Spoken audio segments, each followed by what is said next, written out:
Chapter 19. Battling in the Arena. Slowly, I regained my composure and finally tried again to remove the keys from the dead body of my former jailer.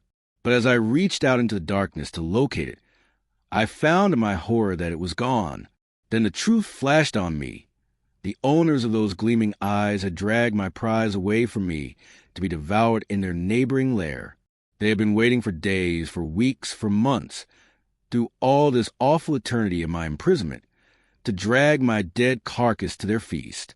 For 2 days, no food was brought to me, but then a new messenger appeared, and my incarceration went on as before.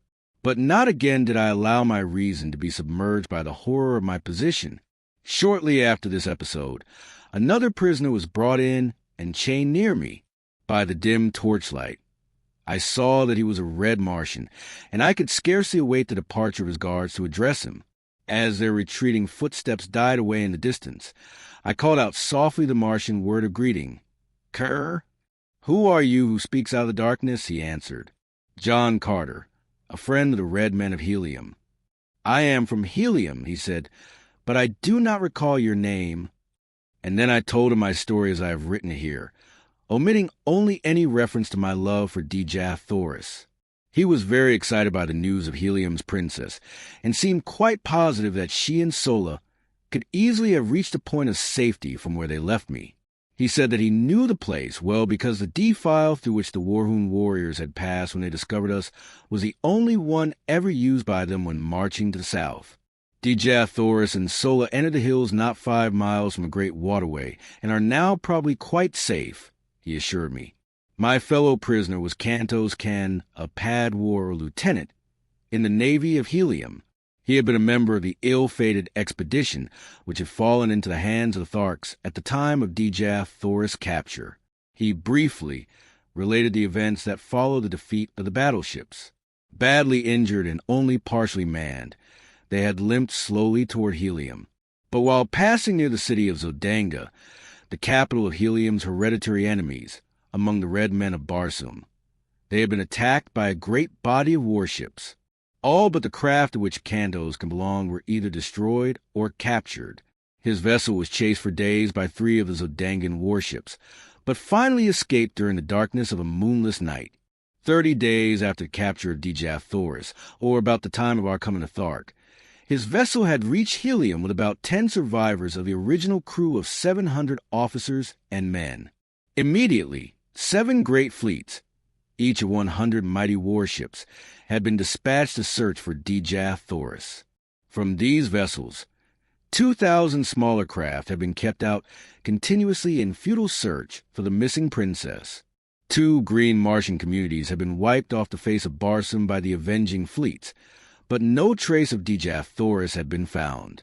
They had been searching among the northern hordes, and only within the past few days had they extended their quest to the south. Cantos can have been detailed to one of the small one-man flyers, and had had the misfortune to be discovered by the Warhoons while exploring their city. The bravery and daring of the man won my greatest respect and admiration. Alone, he had landed at the city's boundary, and on foot had penetrated to the buildings surrounding the plaza. For 2 days and nights, he had explored their quarters and their dungeons in search of his beloved princess, only to fall into the hands of a party of Warhoons as he was about to leave, after assuring himself that Dejah Thoris was not a captive there. During the period of our incarceration, Cantos Can and I became well acquainted and formed a warm personal friendship. A few days only elapsed, however, before we were dragged forth from our dungeon for the great games. We were conducted early one morning to an enormous amphitheater, which, instead of having been built upon the surface of the ground, was excavated below the surface. It had partially filled with debris, so that how large it had originally been was difficult to say. In its present condition, it held the entire 20,000 Warhoons of the assembled hordes. The arena was immense, but extremely uneven and unkempt. Around it, the Warhoons had piled building stone from some of the ruined edifices of the ancient city to prevent the animals and the captives from escaping into the audience. At each end had been constructed cages to hold them until their turns came to meet some horrible death upon the arena. Kanto's Can and I were confined together in one of the cages. In the others were wild Kalos, Thoats, mad Zitadars, green warriors and women of other hordes, and many strange and ferocious wild beasts of Barsoom, which I had never before seen. The din of their roaring, growling, and squealing was deafening, and the formidable appearance of any one of them was enough to make the stoutest heart feel grave forebodings. Kantos can explain to me that at the end of the day, one of these prisoners would gain freedom, and the others would lie dead about the arena. The winners in the various contests of the day would be pitted against each other until only two remained alive. The victor in the last encounter would be set free, whether animal or man. The following morning, the cages would be filled with a new consignment of victims, and so on throughout the 10 days of the games. Shortly after we had been caged, the amphitheater began to fill, and within an hour every available part of the seating space was occupied.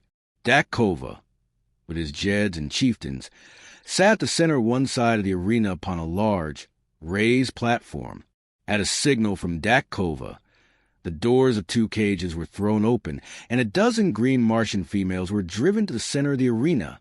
Each was given a dagger, and then, at the far end, a pack of 12 Kalos, or wild dogs, were loosed upon them. As the brutes, growling and foaming, rushed upon the almost defenseless women, I turned my head so that I might not see the horrid sight. The yells and laughter of the green horde bore witness to the excellent quality of the sport. When I turned back to the arena, as Kantos told me was over, I saw 3 victorious Kalos, snarling and growling over the bodies of their prey. The women had given a good account of themselves.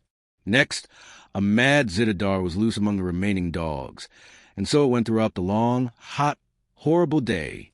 During the day, I was pitted against first men and then beasts, but as I was armed with a long sword and always outclassed my adversary in agility and generally in strength as well, it proved but child's play to me. Time and time again, I won the applause of the bloodthirsty multitude, and toward the end, there were cries that I be taken from the arena and be made a member of the hordes of Warhoon. Finally, there were but 3 of us left, a great green warrior of some far northern horde, Kantos Can and myself. The other 2 were to battle, and then I was to fight the conqueror for the liberty which was accorded the final winner. Kantos Can had fought several times during the day and, like myself, had always proven victorious, but occasionally by the smallest of margins, especially when pitted against the green warriors. I had little hope that he could best his giant adversary, who had mowed down all before him during the day. The fellow towered nearly 16 feet in height, while Kantos Can was some inches under 6 feet. As they advanced to meet one another, I saw for the first time a trick of Martian swordsmanship, which centered Kantos Can's every hope of victory in life on one cast of the dice.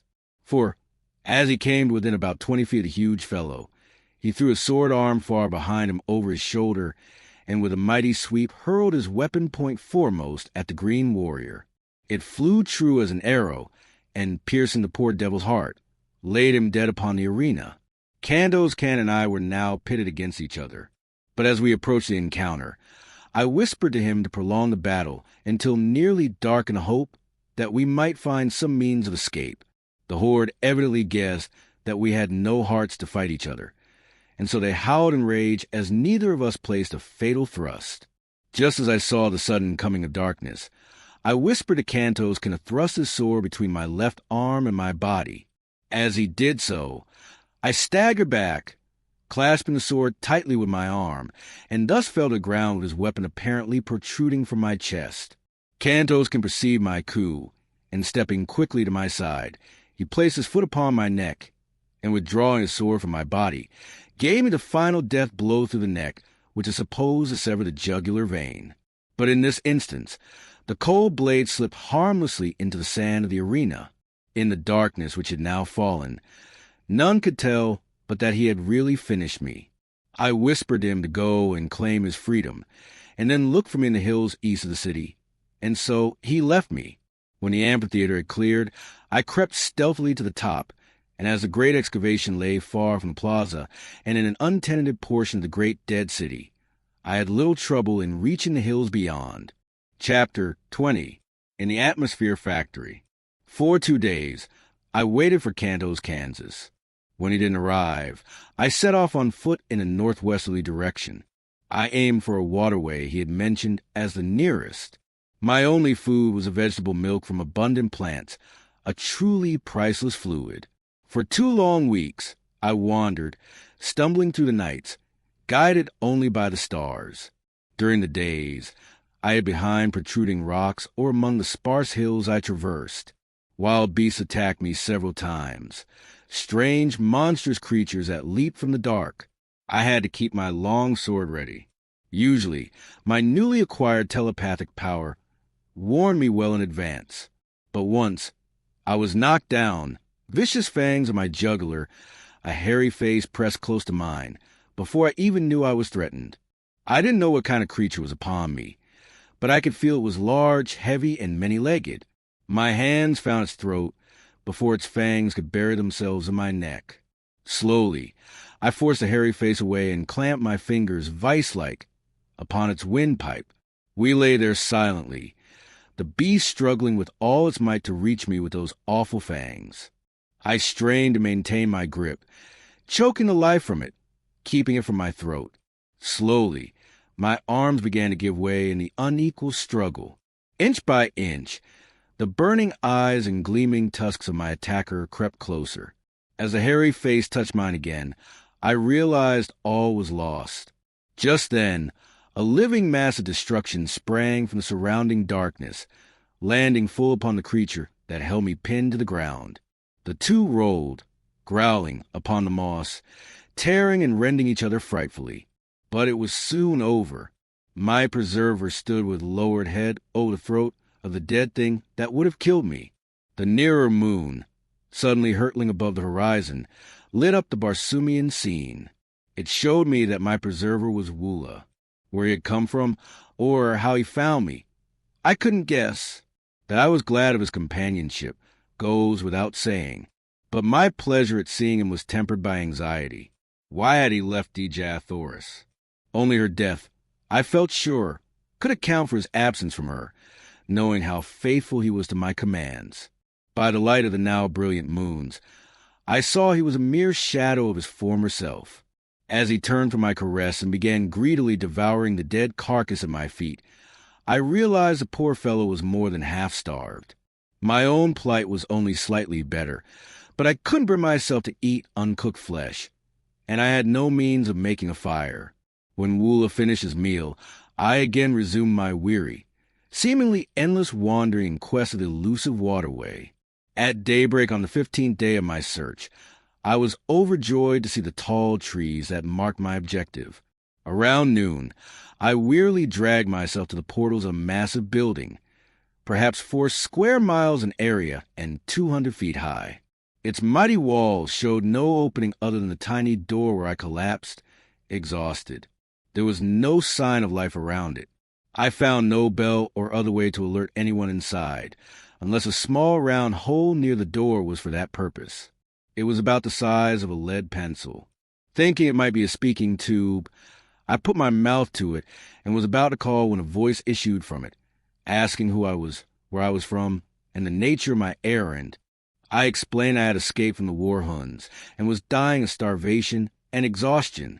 The voice replied, "You wear the metal of a green warrior and are followed by a Kalo, yet you have the figure of a red man. In color, you are neither green nor red. In the name of the 9th ray, what man or creature are you?" "I am a friend of the red men of Barsoom, and I am starving. In the name of humanity, open to us." I replied. Presently, the door began to recede, sinking 50 feet into the wall. Then it stopped and slid easily to the left, exposing a short, narrow concrete corridor. At its far end was another door, identical to the first. No one was in sight. Yet as soon as we passed the first door, it slid gently into place behind us and rapidly receded to its original position in the building's front wall. As the door had slipped aside, I noted its great thickness, fully 20 feet. As it reached its place once more after closing behind us, great steel cylinders dropped from the ceiling behind it, fitting their lower ends into apertures countersunk in the floor. A second and third door receded before me and slid to one side, just like the first. I then reached a large inner chamber where I found food and drink laid out on a great stone table. A voice directed me to satisfy my hunger and to feed my callow. While I was thus engaged, my invisible host put me through severe and searching cross-examination. "Your statements are most remarkable," the voice said, concluding its questioning. "But you are evidently speaking the truth. It is equally evident that you are not Barsoom. I can tell that by the conformation of your brain, the strange location of your internal organs, and the shape and size of your heart. Can you see through me?" I exclaimed. "Yes, I can see all but your thoughts. If you were a Barsoomian, I could read those." Then a door opened on the far side of the chamber, and a strange, dried-up little mummy of a man came toward me. He wore only a single article of clothing or adornment, a small gold collar from which a great ornament hung upon his chest. It was as large as a dinner plate, solid with huge diamonds, except for the exact center, which held a strange stone an inch in diameter. This stone scintillated 9 different and distinct rays, the 7 colors of our earthly prism, and 2 beautiful rays which to me were new and nameless. I cannot describe them any more than you could describe red to a blind man. I only know that they were beautiful in the extreme. The old man sat and talked with me for hours. The strangest part of our interaction was that I could read his every thought, while he could not fathom an iota from my mind unless I spoke. I did not inform him of my ability to sense his mental operations. Thus, I learned a great deal that proved immensely valuable to me later.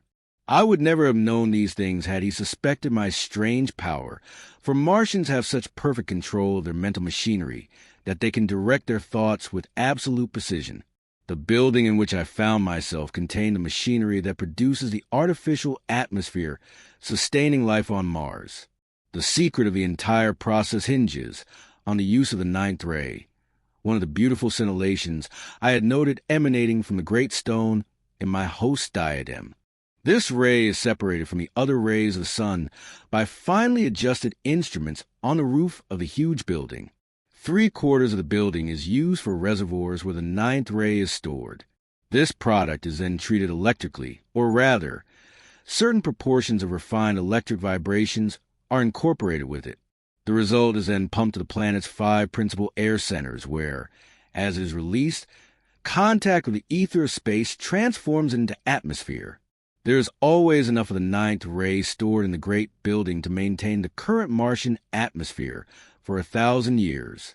The only fear, as my new friend told me, was that some accident might befall the pumping apparatus. He led me to an inner chamber, where I saw a battery of 20 radium pumps. Any one of them was capable of furnishing all Mars with the atmosphere compound.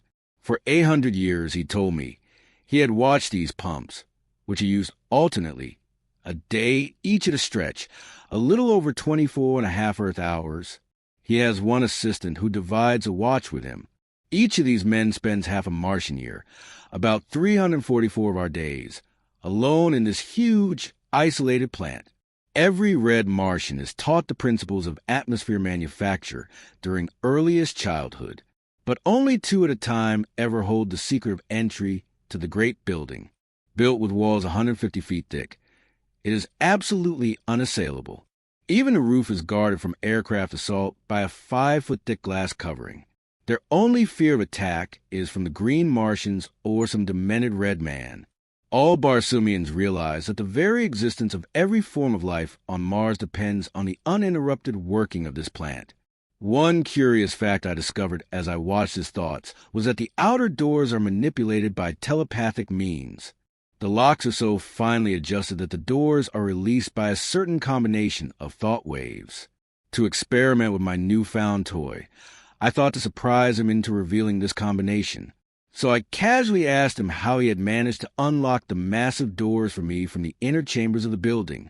Quick as a flash, 9 Martian sounds leaped to his mind, but they faded just as quickly as he answered that this was a secret he must not divulge. From then on, his manner toward me changed, as though he feared he had been surprised into divulging his great secret. I read suspicion and fear in his looks and thoughts, though his words were still fair. Before I retired for the night, he promised to give me a letter to a nearby agricultural officer who would help me on my way to Zodanga, which, he said, was the nearest Martian city. But be sure you do not let them know you are bound for Helium, he added, as they are at war with that country. My assistant and I are of no country. We belong to all Barsoom, and this talisman we will protect us in all lands, even among the green men, though we do not trust ourselves to their hands if we can avoid it. And so, good night, my friend, he continued. May you have a long and restful sleep. Yes, a long sleep. And though he smiled pleasantly, I saw in his thoughts the wish that he had never admitted me. Then came a picture of him standing over me in the night, the swift thrust of a long dagger and the half-formed words, I am sorry, but it is for the best good of Barsoom. As he closed the door of my chamber behind him, his thoughts were cut off from me, as was the sight of him. This seemed strange to me, with my limited knowledge of thought transference. What was I to do? How could I escape through these mighty walls? I could easily kill him now that I was warned. But once he was dead, I could no longer escape, and with the stopping of the great plant's machinery, I would die with all the other inhabitants of the planet. All, even Dejah Thoris, if she were not already dead. For the others, I cared not a bit. But the thought of Dejah Thoris drove from my mind all desire to kill my mistaken host. Cautiously, I opened the door of my apartment and, followed by Woola, sought the innermost of the great doors. A wild scheme had come to me. I would attempt to force the great locks by the 9 thought waves I had read in my host's mind. Creeping stealthily through corridor after corridor and down winding runways that turned this way and that, I finally reached the great hall where I had broken my long fast that morning. Nowhere had I seen my host, nor did I know where he kept himself by night.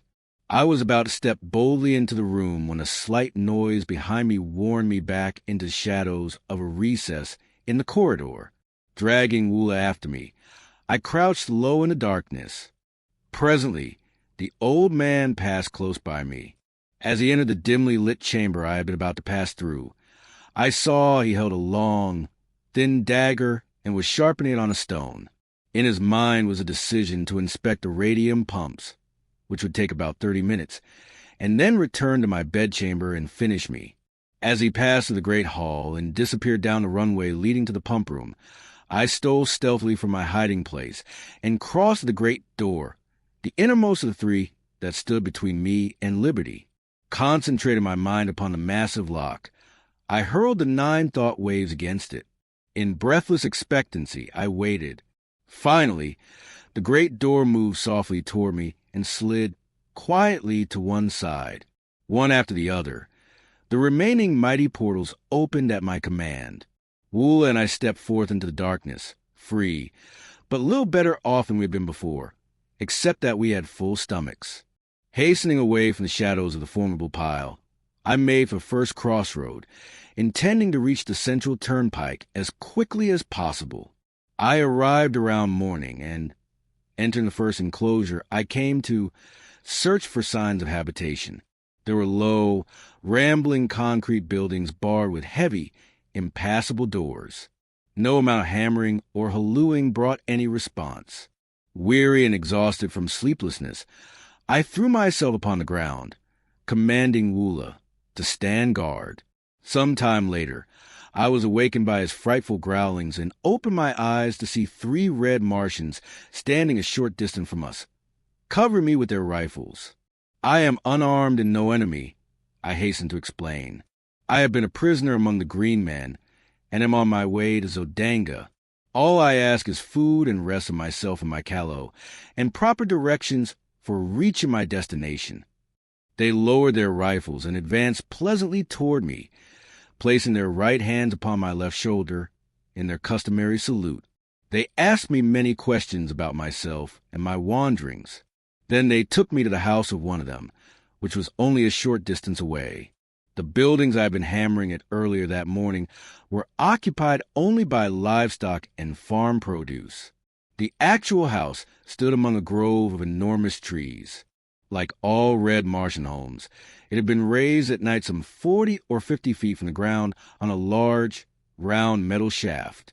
This shaft slid up or down within a sleeve sunk in the ground and was operated by a tiny radium engine in the building's entrance hall.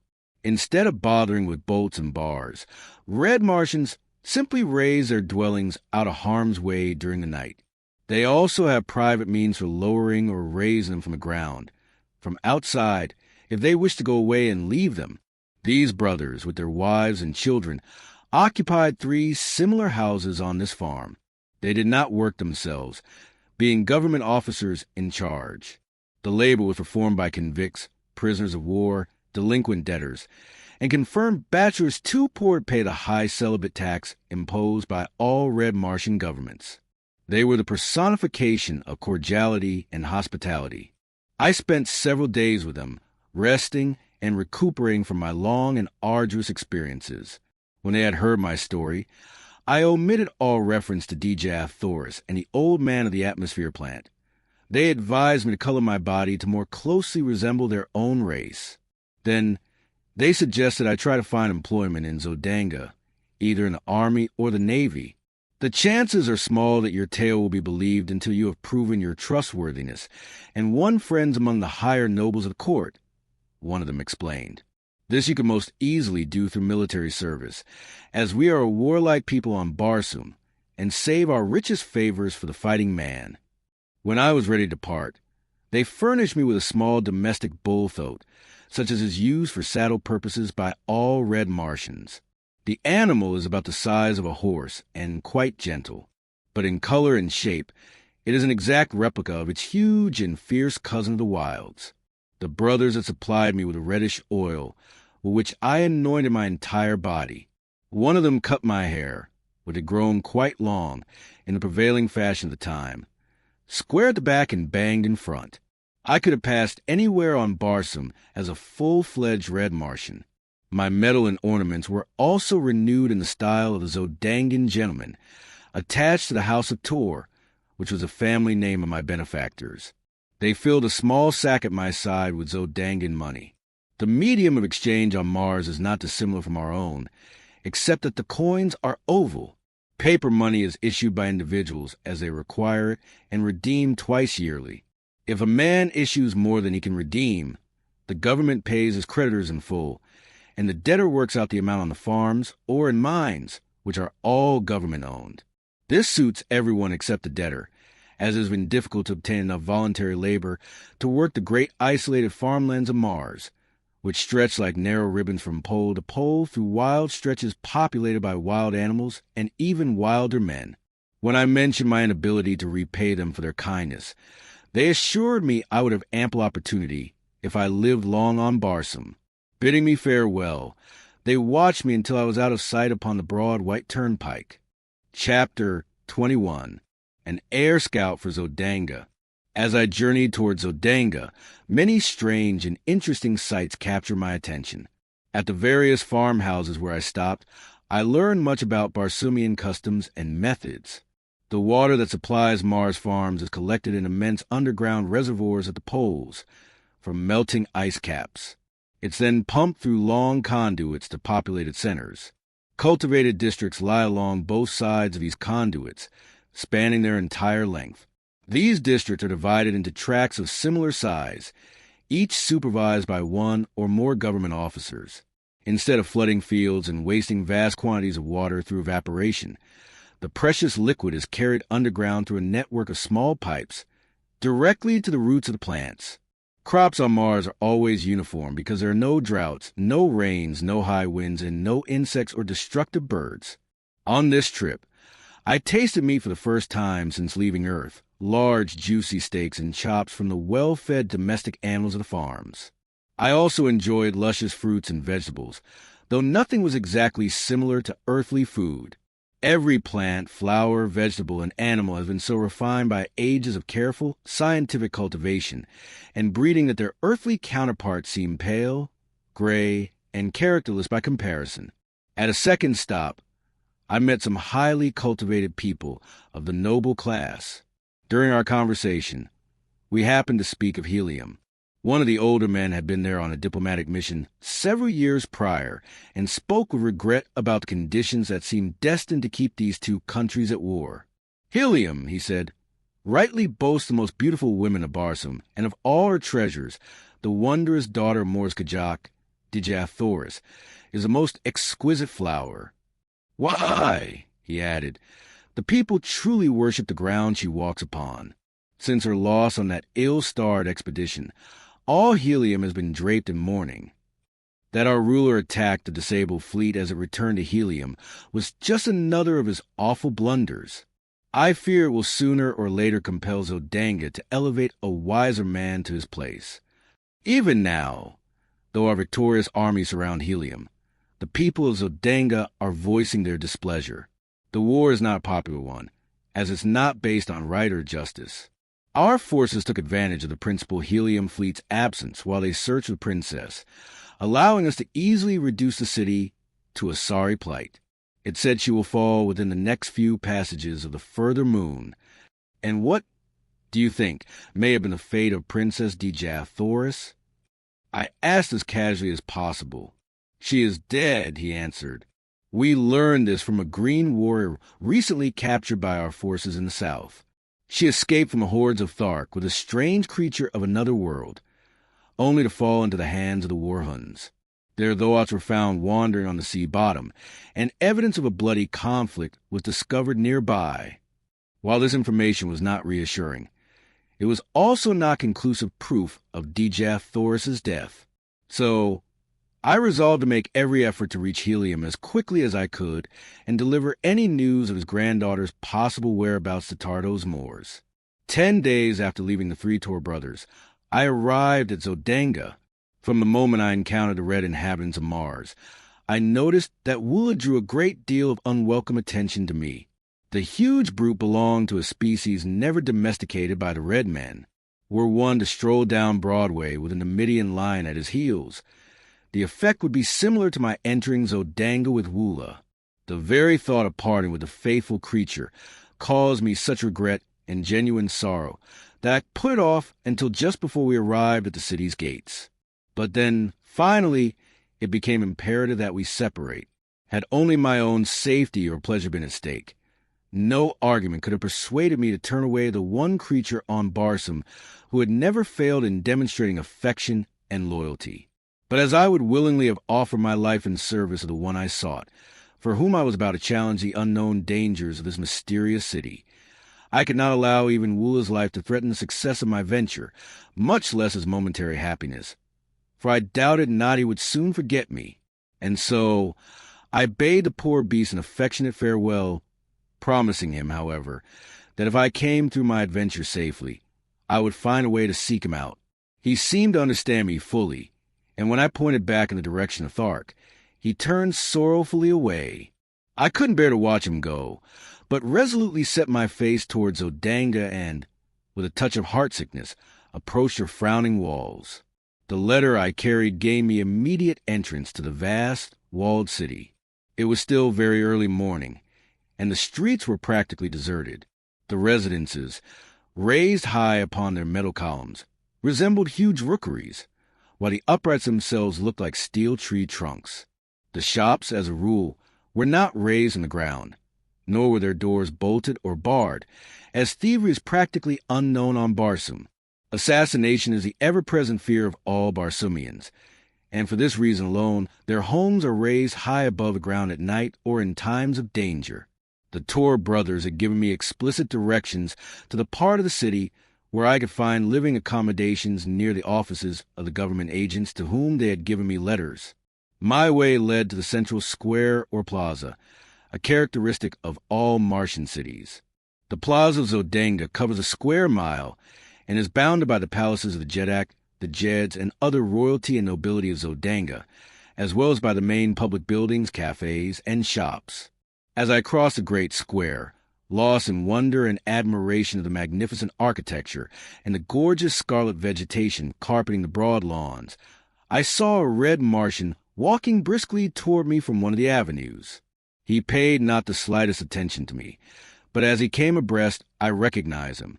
Turning, I placed my hand on his shoulder, calling out, "Kair, Cantos can." Like lightning he wheeled, and before I could even lower my hand, the point of his long sword was at my breast. "Who are you?" he growled. Then, as a backward leap carried me 50 feet from his sword, he dropped the point to the ground and exclaimed, laughing, "I don't need a better reply. There's only one man in all Barsoom who can bounce about like a rubber ball. By the mother of the further moon, John Carter, how did you come here? And have you become a Darseen, so that you can change your color at will?" "You gave me a bad half-minute, my friend," he continued, after I had briefly outlined my adventures since parting with him in the arena at Warhoon. Were my name and city known to the Zodangans, I would shortly be sitting on the banks of the lost Sea of Chorus with my revered and departed ancestors. I am here in the interest of Tardos Moors, Jeddak of Helium, to discover the whereabouts of Dejah Thoris, our princess. Sabdan, Prince of Zodanga, has her hidden in the city and has fallen madly in love with her. His father, the Nkoses, Jeddak of Zodanga, has made her voluntary marriage to his son the price of peace between our countries. But Tardos Moors will not agree to the demands, and has sent word that he and his people would rather look upon the dead face of their princess than see her wed anyone but her own choice. And that, personally, he would prefer being engulfed in the ashes of a lost and burning helium to joining the metal of his house with that of the Nkoses. His reply was the deadliest affront he could put upon the Nkoses and the Zodangans, but his people love him the most for it, and his strength in helium is greater today than ever. "I have been here 3 days," continued Canoskin, "but I have not yet found where Dejah Thoris is imprisoned. Today, I joined the Zodanga Navy as an air scout. I hope in this way to win the confidence of Sabdan, the prince who commands this division of the Navy, and thus learn Dejah Thoris's whereabouts. I am glad you are here, John Carter, for I know your loyalty to my princess, and 2 of us working together should be able to accomplish much." The plaza was now beginning to fill with people going about their daily activities. Shops were opening, and cafes were filling with early morning patrons. Cantos led me to one of these gorgeous eating places, where we were served entirely by mechanical apparatus. No hand touched the food from the time it entered the building in its raw state until it emerged hot and delicious upon the tables before the guests, in response to the touching of tiny buttons to indicate their desires.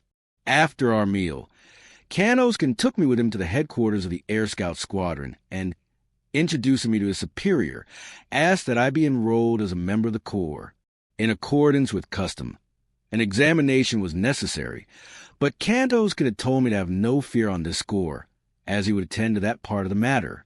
He accomplished this by taking my order for examination to the examining officer and representing himself as John Carter.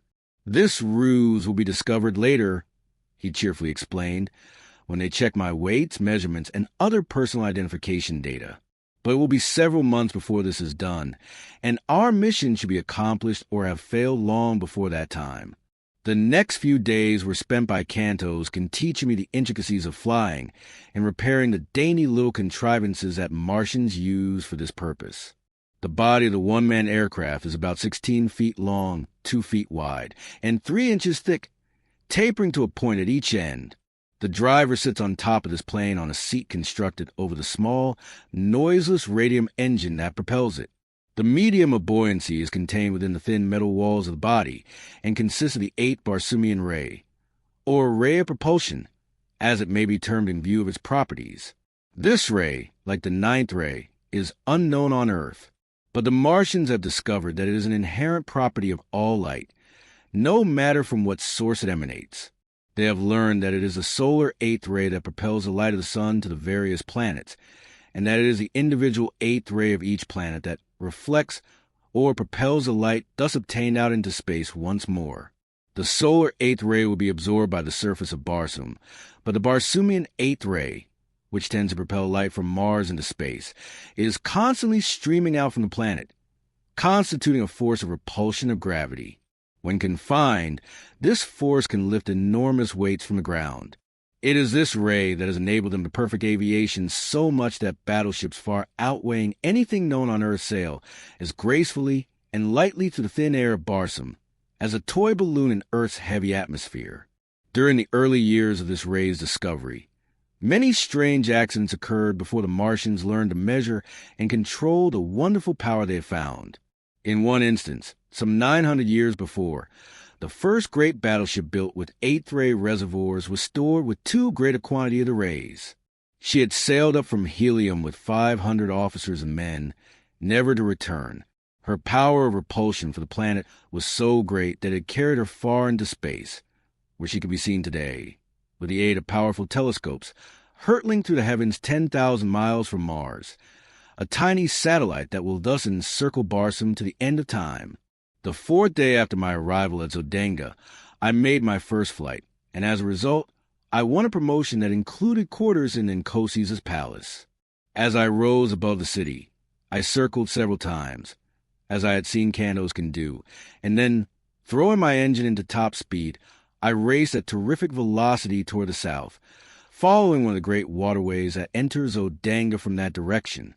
I had traversed perhaps 200 miles in a little less than an hour when I espied, far below me, a party of 3 green warriors racing madly toward a small figure on foot, who seemed to be trying to reach the confines of one of the walled fields.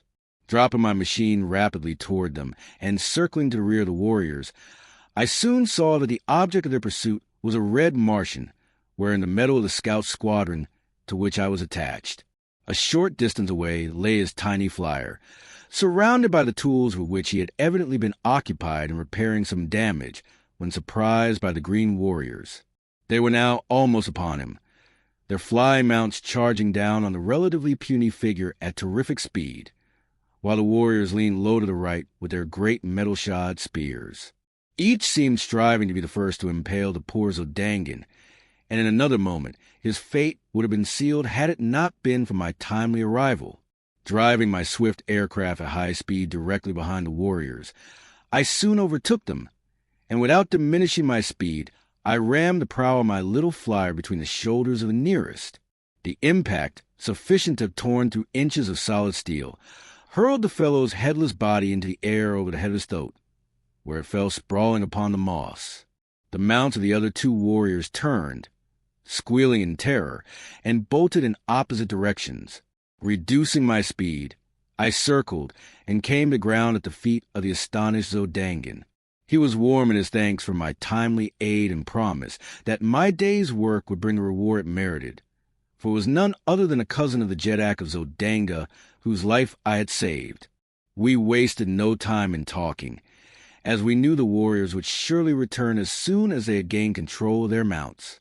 Hastening to his damaged machine, we bent every effort to finish the needed repairs, and had almost completed them when we saw the 2 green monsters returning at top speed from opposite sides of us. When they had approached within 100 yards, their thoughts again became unmanageable and absolutely refused to advance further toward the aircraft that had frightened them. The warriors finally dismounted and, hobbling their animals, advanced toward us on foot with drawn long swords. I advanced to meet the larger, telling the Zodangan to do the best he could with the other. Finishing my man with almost no effort, as had now from much practice become habitual with me, I hastened to return to my new acquaintance, whom I found indeed in desperate straits. He was wounded and down, with the huge foot of his antagonist upon his throat, and the great long sword raised to deal the final thrust. With a bound, I cleared the 50 feet intervening between us, and with an outstretched point, drove my sword completely through the body of the green warrior. His sword fell harmless to the ground, and he sank limply upon the prostrate form of the Zodangan. A cursory examination of the latter revealed no mortal injuries, and after a brief rest, he asserted that he felt fit to attempt a return voyage. He would have to pilot his own craft, however, as these frail vessels are not intended to convey more than a single person. Quickly completing the repairs, we rose together into the still, cloudless Martian sky, and at great speed and without further mishap, returned to Zodanga. As we neared the city, we discovered a mighty concourse of civilians and troops assembled upon the plain before the city. The sky was black with naval vessels and private and public pleasure craft, flying long streamers of gaily colored silks and banners and flags of odd and picturesque design. My companion signaled that I slow down, and running his machine close beside mine, suggested that we approach and watch the ceremony, which he said was for the purpose of conferring honors on individual officers and men for bravery and other distinguished service. He then unfurled a little ensign that denoted his craft bore a member of the royal family of Zodanga, and together we made our way through the maze of low-lying air vessels until we hung directly over the Jedak of Zodanga and his staff. All were mounted upon the small domestic bulldogs of the red Martians, and their trappings and ornamentation bore such a quantity of gorgeously colored feathers that I couldn't help but be struck by the startling resemblance the Concours bore to a band of the Red Indians of my own earth. One of the staff called the attention of the Nkosis to my companion's presence above them, and the ruler motioned for him to descend. As they waited for the troops to move into position facing the Jedak, the two talked earnestly together, the Jedak and his staff occasionally glancing up at me. I couldn't hear their conversation, and presently it ceased, and all dismounted, as the last body of troops had wheeled into position before their emperor. A member of the staff advanced toward the troops, and calling the name of a soldier, commanded him to advance.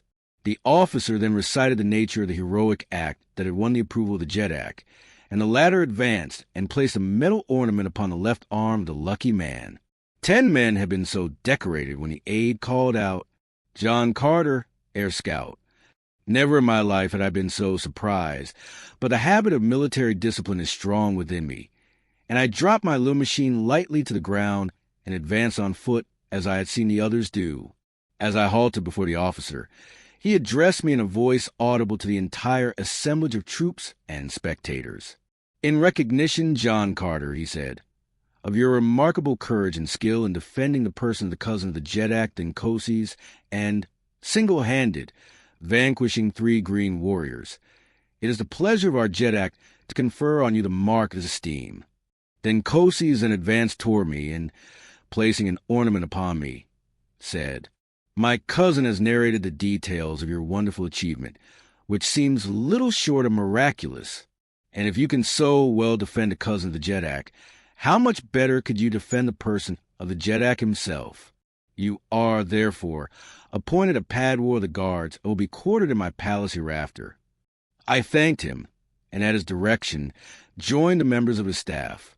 After the ceremony, I returned my machine to its quarters on the roof of the barracks of the Air Scout Squadron, and with an order from the palace to guide me, I reported to the officer in charge of the palace. Chapter 22. I find Dejah.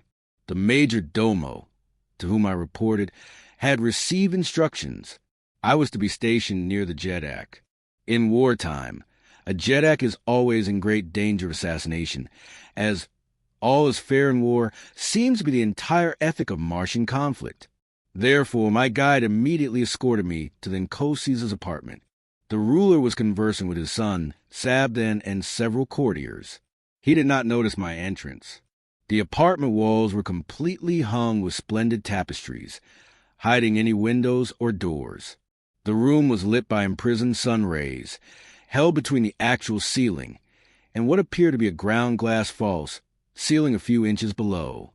My guide drew aside one of the tapestries, revealing a passage that encircled the room between the hangings and the chamber walls. I was to remain within this passage, he said, as long as Nkosis was in the apartment. When he left, I was to follow. My only duty was to guard the ruler and stay out of sight as much as possible. I would be relieved after 4 hours. The major domo then left me. The tapestries were strangely woven. They appeared heavily solid from one side, but from my hiding place, I could see everything within a room as easily as if there were no curtain. I had barely reached my post when the tapestry at the opposite end of the chamber parted. 4 soldiers of the guard entered, surrounding a female figure. As they approached Nkosis, the soldiers moved either side, and there, standing before the Jedak, not 10 feet from me, her beautiful face radiant with smiles, was Dejah Thoris. Sabdan, Prince of Zodanga, advanced to meet her. Hand in hand, they approached close to the Jedak. Then Nkosis looked up in surprise and, rising, saluted her. To what strange whim do I owe this visit from the Princess of Helium? Just 2 days ago, with rare consideration for my pride, she assured me she would prefer Tal Hages, the green Thark, to my son. Dejah Thoris only smiled more. With roguish dimples playing at the corners of her mouth, she answered, "From the beginning of time on Barsoom, it has been the prerogative of women to change their minds as they please and to dissemble in matters concerning the heart. You will forgive that Denkoses, as your son has. 2 days ago, I was not sure of his love for me, but now I am.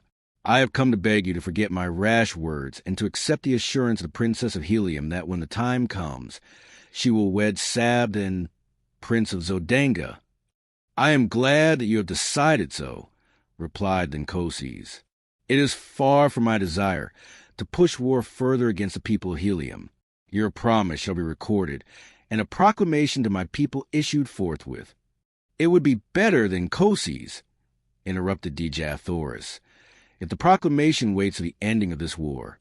It would look strange indeed to my people and to yours if the Princess of Helium were to give herself to her country's enemy in the midst of hostilities."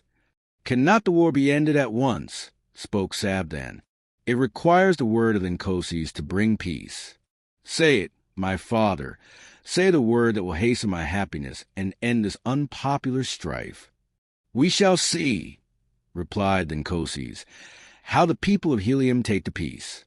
I shall at least offer it to them." Dejah Thoris, after a few words, turned and left the apartment, still followed by her guards. Thus, the edifice of my brief dream of happiness was dashed, broken. To the ground of reality, the woman for whom I had offered my life, and from whose lips I had so recently heard a declaration of love for me, had lightly forgotten my very existence and smilingly given herself to the son of her people's most hated enemy. Although I had heard it with my own ears, I could not believe it. I had to search out her apartments and force her to repeat the cruel truth to me alone before I would be convinced. So I deserted my post and hastened through the passage behind the tapestries toward the door by which she had left the chamber. Slipping quietly through this opening, I discovered a maze of winding corridors, branching and turning in every direction. Running rapidly, first down one and then another, I soon became hopelessly lost. I was standing, panting, against a side wall when I heard voices near me. Apparently, they were coming from the opposite side of the partition I leaned against, and presently I made out the tones of Dejah Thoris. I could not hear the words, but I knew I could not be mistaken in the voice. Moving on a few steps, I discovered another passageway, at the end of which lay a door. Walking boldly forward, I pushed into the room, only to find myself in a small antechamber, where the 4 guards who had accompanied her were present. One of them instantly arose and accosted me, asking the nature of my business. "I am from the Denkoses," I replied, "and wish to speak privately with Dejah Thoris, Princess of Helium." "And your order?" asked the fellow. I did not know what he meant, but I replied that I was a member of the guard. Without waiting for his reply, I strode toward the opposite door of the antechamber, behind which I could hear Dejah Thoris conversing. But my entrance was not to be so easily accomplished. The guardsman stepped before me, saying, "No one comes from the Denkoses without carrying an order or the password. You must give me one or the other before you may pass." "The only order I require, my friend, to enter where I will, hangs at my side," I answered, tapping my long sword. "Will you let me pass in peace, or no?" For reply, he whipped out his own sword, calling to the others to join him. Thus, the 4 stood with drawn weapons, barring my further progress. "You are not here by the order of the Denkoses," cried the one who had first addressed me. "Not only shall you not enter the apartments of the Princess of Helium, but you shall go back to the Denkoses under guard to explain this unwarranted temerity. Throw down your sword. You cannot hope to overcome 4 of us," he added with a grim smile. My reply was a quick thrust which left me with but 3 antagonists, and I can assure you that they were worthy of my mettle. They had me backed against the wall in no time, fighting for my life. Slowly, I worked my way to a corner of the room where I could force them to come at me only one at a time. Thus we fought for upward of 20 minutes, the clanging of steel on steel producing a veritable bedlam in the little room. The noise had brought Dejah Thoris to the door of her apartment. She stood there throughout the conflict, with Sola at her back peering over her shoulder. Her face was set and emotionless, and I knew that she did not recognize me, nor did Sola. Finally, a lucky cut brought down a second guardsman. Then, with only two opposing me, I changed my tactics and rushed them down after the fashion of my fighting that had won me many a victory. The third fell within 10 seconds after the second, and the last lay dead upon the bloody floor a few moments later. They were brave men and noble fighters, and it grieved me that I had been forced to kill them. But I would have willingly depopulated all Barsoom if I could have reached the side of my Dejah Thoris in no other way. Sheathing my bloody blade, I advanced toward my Martian princess, who still stood mutely gazing at me without a sign of recognition. "Who are you, Zodangan?" she whispered. "Another enemy to harass me in my misery?" "I am a friend," I answered, "a once-cherished friend." "No friend of Helium's princess wears that medal," she replied. "And yet the voice. I have heard it before. It is not. It cannot be. No, for he is dead." "It is, though, my princess, none other than John Carter," I said. "Do you not recognize, even through paint and strange metal, the heart of your chieftain?" As I came close to her, she swayed toward me with outstretched hands. But as I reached to take her in my arms, she drew back with a shudder and a little moan of misery. Too late, she grieved. "Oh, my chieftain that was, and whom I thought dead, had you but returned one little hour before. But now it is too late. "What do you mean, Dejah Thoris?" I cried. "That you would not have promised yourself to the Zodangan prince had you known that I lived? Think you, John Carter, that I would give my heart to you yesterday and today to another? I thought that it lay buried with your ashes in the pits of Warhoon, and so today I have promised my body to another to save my people from the curse of the victorious Zodangan army. But I am not dead, my princess. I have come to claim you, and all Zodanga cannot prevent it. It is too late, John Carter. My promise is given, and on Barsoom, that is final. The ceremonies that follow later are but meaningless formalities. They make the fact of marriage no more certain than does the funeral cortege of a Jedak again place the seal of death upon him. I am as good as married, John Carter. No longer may you call me your princess. No longer are you my chieftain. I know but little of your customs here upon Barsoom, Dejah Thoris, but I do know that I love you, and if you meant the last words you spoke to me that day as the hordes of Warhoon were charging down upon us, no other man shall ever claim you as his bride. You meant them then, my princess, and you mean them still. Say that it is true." "I meant them, John Carter," she whispered. "I cannot repeat them now, for I have given myself to another." "Ah, if you had only known our ways, my friend," she continued, half to herself, "the promise would have been yours long months ago, and you could have claimed me before all others. It might have meant the fall of Helium, but I would have given my empire to my Tharkian chief." Then, aloud, she said, "Do you remember the night when you offended me? You called me your princess without having asked my hand, and then you boasted that you had fought for me. You did not know, and I should not have been offended. I see that now.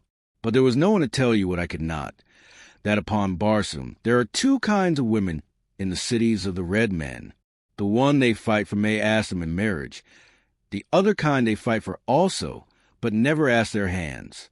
When a man has won a woman, he may address her as his princess, or in any of the several terms which signify possession. You had fought for me, but had never asked me in marriage. And so when you called me your princess, you see," she faltered, "I was hurt. But even then, John Carter, I did not repulse you, as I should have done, until you made it doubly worse by taunting me with having won me through combat. I do not need to ask for your forgiveness now, Dejah Thoris," I cried. You must know that my fault was due to ignorance of your Barsoomian customs.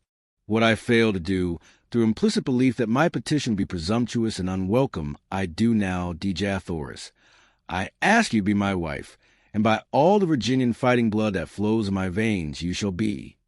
No, John Carter, it is useless, she cried hopelessly. I may never be yours while Sabden lives. You have sealed his death warrant, my princess. Sabden dies. Nor that either, she hastened to explain.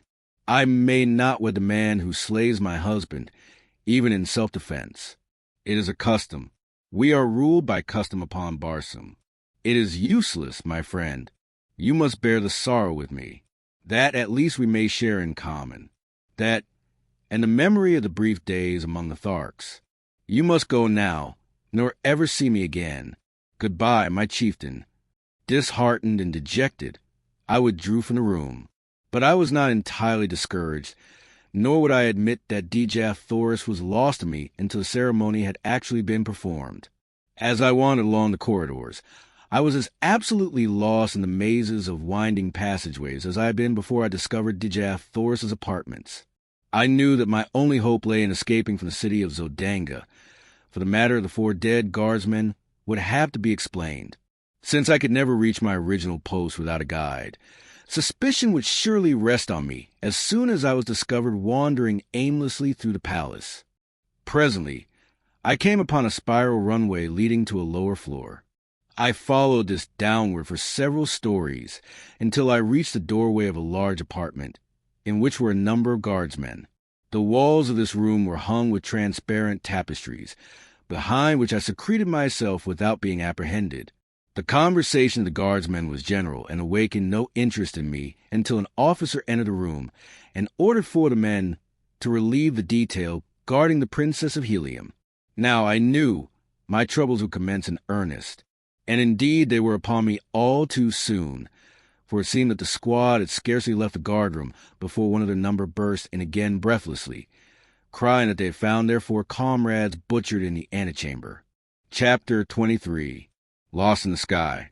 Without trying to hide, I hurried towards our quarters, certain I would find Canto's kin there. As I neared the building, I became more careful, rightly assuming the place would be guarded. Several men in civilian metal loitered near the front entrance, and others were in the rear. My only way to reach our apartments on the upper story unseen was through an adjoining building. After considerable maneuvering, I managed to reach the roof of a shop several doors away. Leaping from roof to roof, I soon reached an open window in the building where I hoped to find a heliumite. In another moment, I stood in the room before him. He was alone and showed no surprise at my arrival, saying he had expected me much earlier, as my tour of duty must have ended some time ago.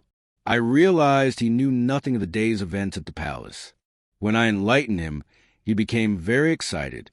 The news that Dejah Thoris had promised her hand to Sab then filled him with dismay. "It cannot be," he exclaimed. "It is impossible." "Why?" "No man in all Helium would not prefer death to selling our beloved princess to the ruling house of Zodanga. She must have lost her mind to have agreed to such an atrocious bargain. You, who do not know how we of Helium love the members of our ruling house, cannot appreciate the horror with which I contemplate such an unholy alliance. What can be done? John Carter," he continued, "you are a resourceful man. Can you not think of some way to save Helium from this disgrace?" "If I can come within sword's reach of Sab, then," I answered, "I can solve the difficulty as far as Helium is concerned. But for personal reasons, I would prefer that another struck the blow that frees Dejah Thoris." Cantos eyed me narrowly before he spoke. "You love her," he said. "Does she know it?" "She knows it. Cantos can, and repulses me only because she has promised to Sab, then." The splendid fellow sprang to his feet. Grasping me by the shoulder, he raised his sword on high, exclaiming, "And had the choice been left to me, I could not have chosen a more fitting mate for the first princess of Barsoom. Here is my hand upon your shoulder, John Carter, and my word that Sabden shall die at the point of my sword for the sake of my love for Helium, for Dejah Thoris, and for you. This very night I shall try to reach his quarters in the palace. How? I asked. You are strongly guarded, and a quadruple force patrols the sky. He bent his head in thought for a moment, then raised it with an air of confidence. I only need to pass these guards, and I can do it, he said at last. I know a secret entrance to the palace through the pinnacle of the highest tower. I fell upon it by chance one day as I was passing above the palace on patrol duty. In this work, it is required that we investigate any unusual occurrence we may witness. A face peering from a pinnacle of the high tower of the palace was, to me, most unusual. I therefore drew near and discovered that the possessor of the peering face was none other than Sabdan. He was slightly put out at being detected and commanded me to keep the matter to myself, explaining that the passage in the tower led directly to his apartments and was known only to him. If I can reach the roof of the barracks and get my machine, I can be in Sabdan's quarters in 5 minutes. But how am I to escape from this building, guarded as you say it is? How well are the machine sheds at the barracks guarded? I asked. There is usually one man on duty there at night upon the roof. Go to the roof of this building, Cantos can, and wait for me there. Without stopping to explain my plans, I retraced my way to the street and hastened to the barracks. I did not dare enter the building, filled as it was with members of the Air Scout Squadron, who, in common with all Zodanga, were on the lookout for me. The building was enormous, rearing its lofty head fully 1,000 feet into the air. Few buildings in Zodanga were higher than these barracks, though several topped it by a few hundred feet. The docks of the great battleships of the line stood some 1,500 feet from the ground, while the freight and passenger stations of the merchant squadrons rose nearly as high. It was a long climb up the face of the building, and one fraught with much danger, but there was no other way, and so I began the task. The fact that Barsoomian architecture is extremely ornate made the feat much simpler than I had anticipated, since I found ornamental ledges and projections that fairly formed a perfect ladder for me all the way to the eaves of the building. Here I met my first real obstacle. The eaves projected nearly 20 feet from the wall to which I clung, and though I encircled the great building, I could find no opening through them. The top floor was alight and filled with soldiers engaged in their pastimes. I could not, therefore, reach the roof through the building. There was one slight, desperate chance, and that I decided I must take. It was for Dejah Thoris, and no man has lived who would not risk 1,000 deaths such as she. Clinging to the wall with my feet in one hand, I unloosened one of the long leather straps of my trappings, at the end of which dangled a great hook. Air sailors use these hooks to hang to the sides and bottoms of their craft for various repairs, and by means of which landing parties are lowered to the ground from the battleships. I swung this hook cautiously to the roof several times before it finally found lodgment. Gently, I pulled on it to strengthen its hold, but whether it would bear the weight of my body, I did not know. It might be barely caught upon the very outer verge of the roof, so that as my body swung out at the end of the strap, it would slip off and launch me to the pavement 1,000 feet below. For an instant I hesitated. Then, releasing my grasp upon the supporting ornament, I swung out into space at the end of the strap. Far below me lay the brilliantly lighted streets, the hard pavements, and death. There was a little jerk at the top of the supporting eaves, and a nasty, slipping, grating sound that turned me cold with apprehension. Then the hook caught, and I was safe. Clambering quickly aloft, I grasped the edge of the eaves and drew myself to the surface of the roof above. As I gained my feet, I was confronted by the sentry on duty, into the muzzle of whose revolver I found myself looking. "Who are you, and whence came you?" he cried. "I am an air scout, friend, and very near a dead one. For just by chance, I escaped falling to the avenue below." I replied, "But how did you get on the roof, man? No one has landed or come up from the building for the past hour. Quick, explain yourself, or I will call the guard."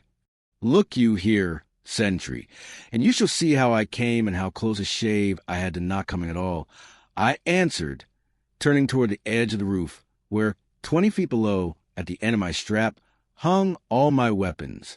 The fellow, acting on an impulse of curiosity, stepped to my side and to his undoing, for as he leaned to peer over the eaves, I grasped him by his throat and his pistol arm and threw him heavily to the roof. The weapon dropped from his grasp, and my fingers choked off his attempted cry for assistance. I gagged and bound him, and then hung him over the edge of the roof, as I myself had hung a few moments before.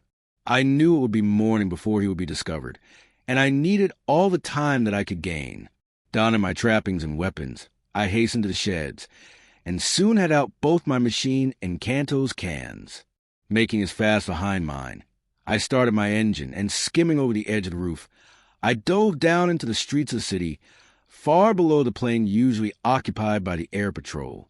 In less than a minute, I was settling safely upon the roof of our apartment beside the astonished Canto's can. I lost no time in explanation, but plunged immediately into a discussion of our plans for the immediate future.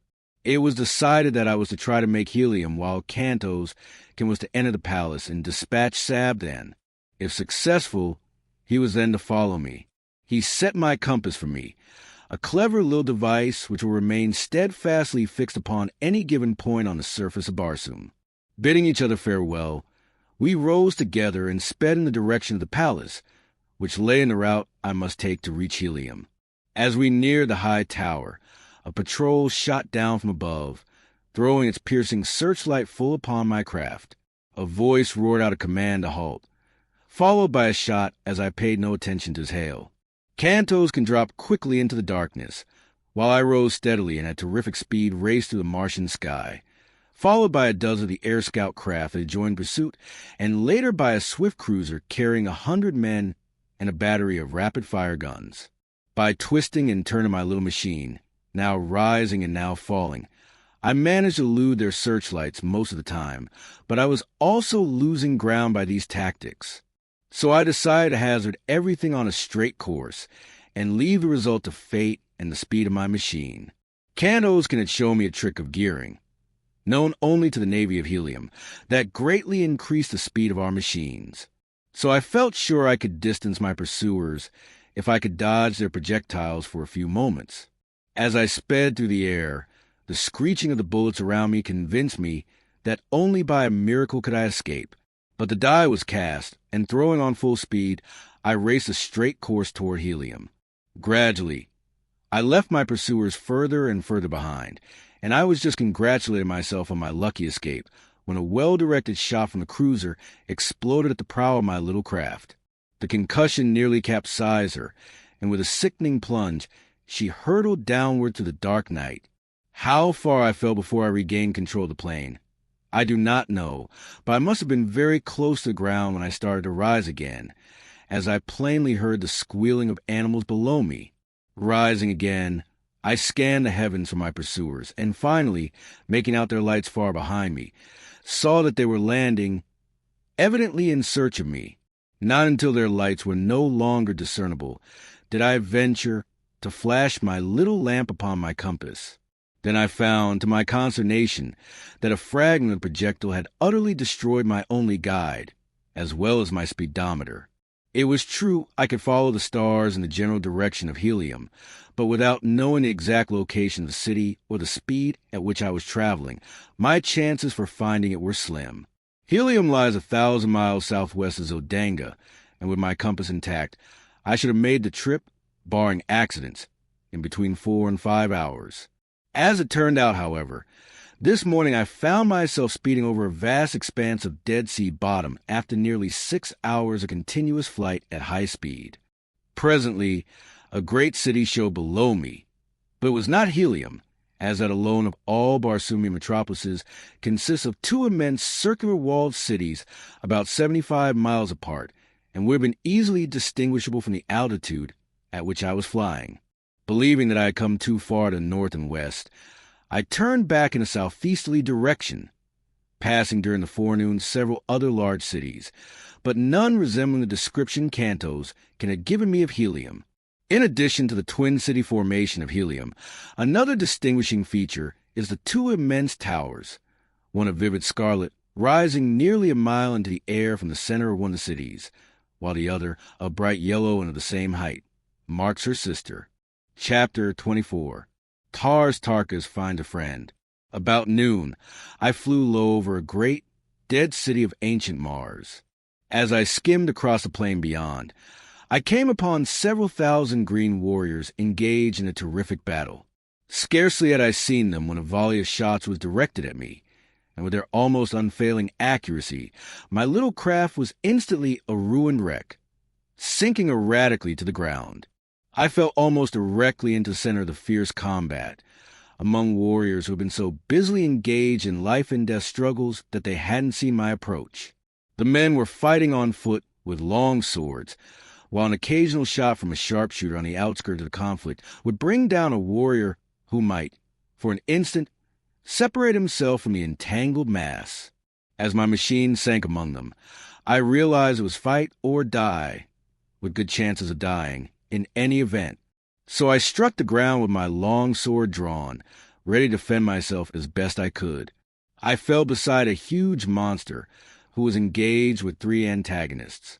As I glanced at his fierce face, filled with the light of battle, I recognized Tarkas, the Thark. He did not see me, as I was a trifle behind him, and just then the 3 warriors opposing him, whom I recognized as Warhuns, charged simultaneously. The mighty fellow made quick work of one of them, but in stepping back for another thrust, he tripped over a dead body behind him. In an instant, he was down and at the mercy of his foes. Quick as lightning, they were upon him. Tarkas would have been gathered to his fathers in short order had I not sprung before his prostrate form and engaged his adversaries. I had accounted for one of them when the mighty Thark regained his feet and quickly settled the other. He gave me one look, and a slight smile touched his grim lip. Touching my shoulder, he said, "I would scarcely recognize you, John Carter, but there is no other mortal upon Barsoom who would have done what you have for me.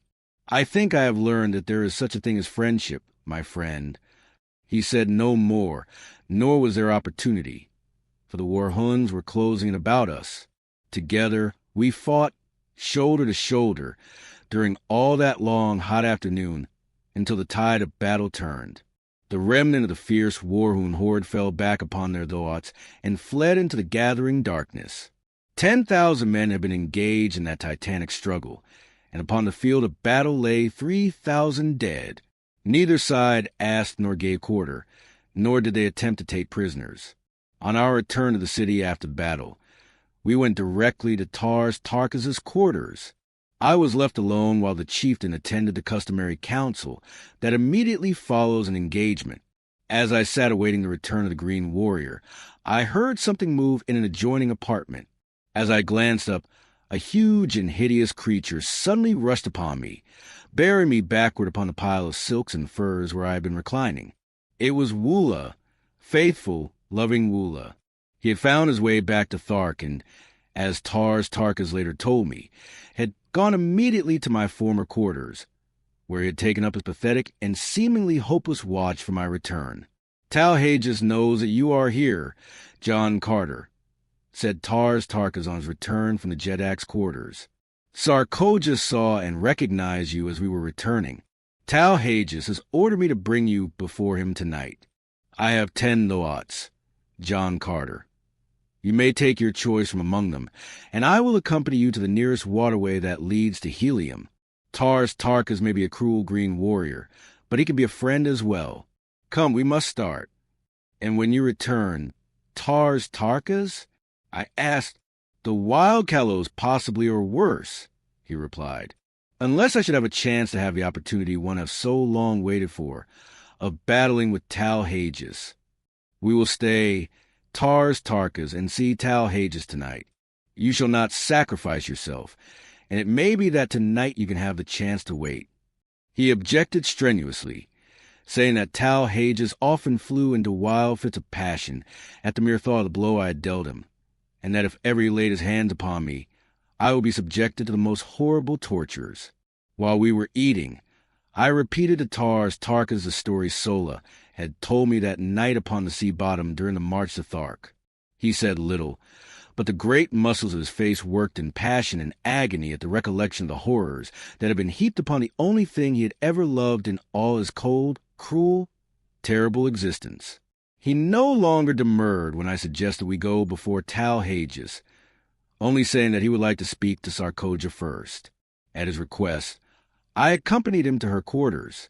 The look of venomous hatred she cast upon me was almost adequate recompense for any future misfortunes this accidental return to Thark might bring me. Sarkoja, said Tarkas, 40 years ago, you were instrumental in bringing about the torture and death of a woman named Gozava. I have just discovered that the warrior who loved that woman has learned of your part in the transaction. He may not kill you, Sarkoja.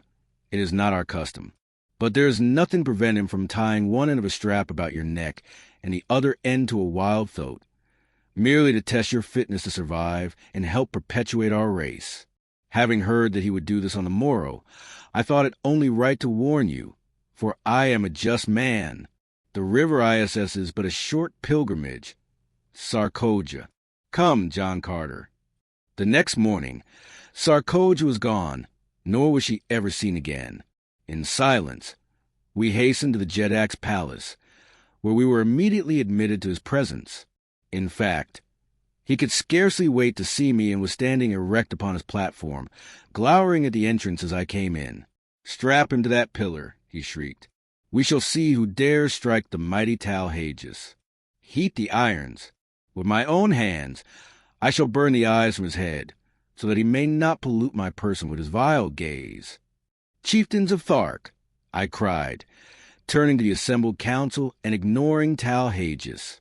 "I have been a chief among you, and today I have fought for Thark shoulder to shoulder with her greatest warrior. You owe me at least a hearing. I have won that much today.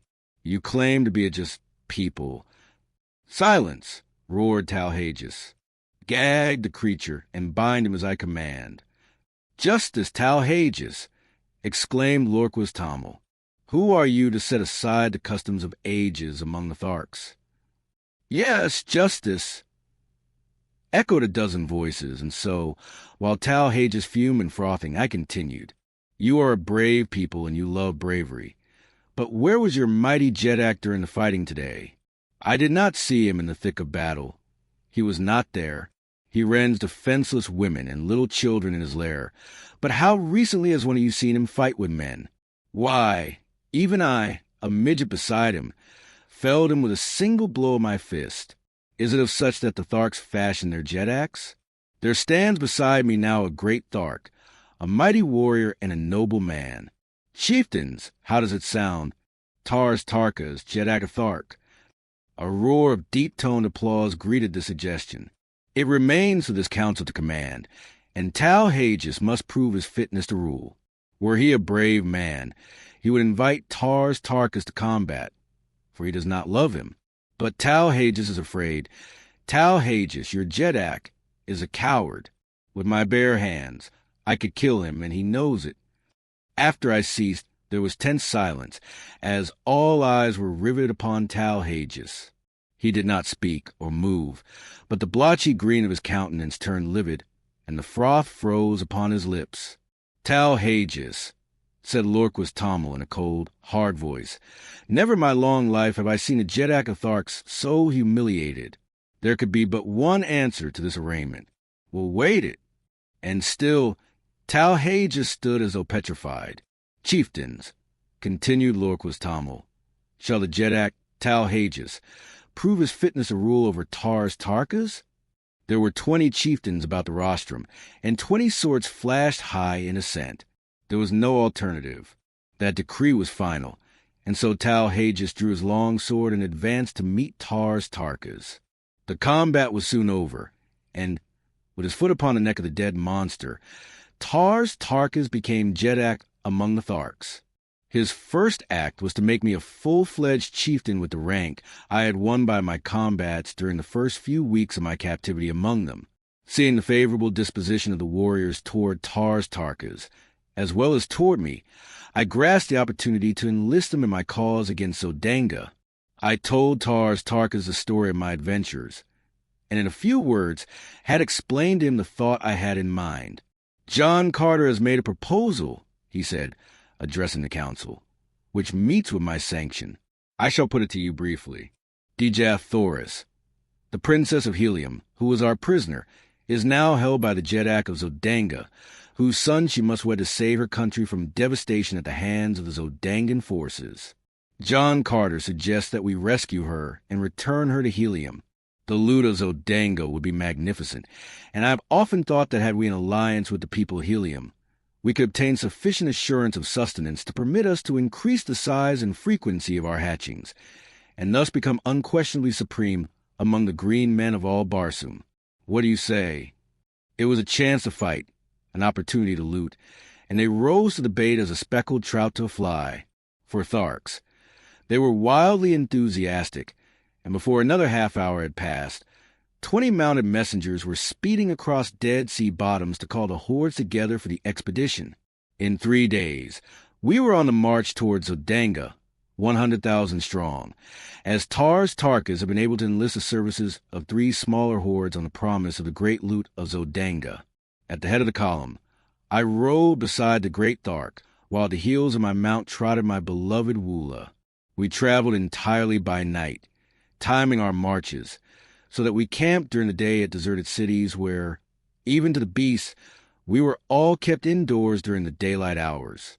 On the march, Tarkas, through his remarkable ability and statesmanship, enlisted 50,000 more warriors from various hordes, so that 10 days after we set out, we halted at midnight outside the great walled city of Zodanga, 150,000 strong. The fighting strength and efficiency of this horde of ferocious green monsters was equivalent to 10 times their number of red men. Never in the history of Barsoom, Tarkas told me, had such a force of green warriors marched to battle together. It was a monstrous task to keep even a semblance of harmony among them, and it was a marvel to me that he got them to the city without a mighty battle among themselves. But as we neared Zodanga, their personal quarrels were submerged by their greater hatred for the red men, and especially for the Zodangans, who had for years waged a ruthless campaign of extermination against the green men, directing special attention toward despoiling their incubators. Now that we were before Zodanga, the task of obtaining entry to the city devolved upon me, directing Tarkas to hold his forces in 2 divisions out of earshot of the city, with each division opposite a large gateway. I took 20 dismounted warriors and approached one of the small gates that pierce the walls at short intervals.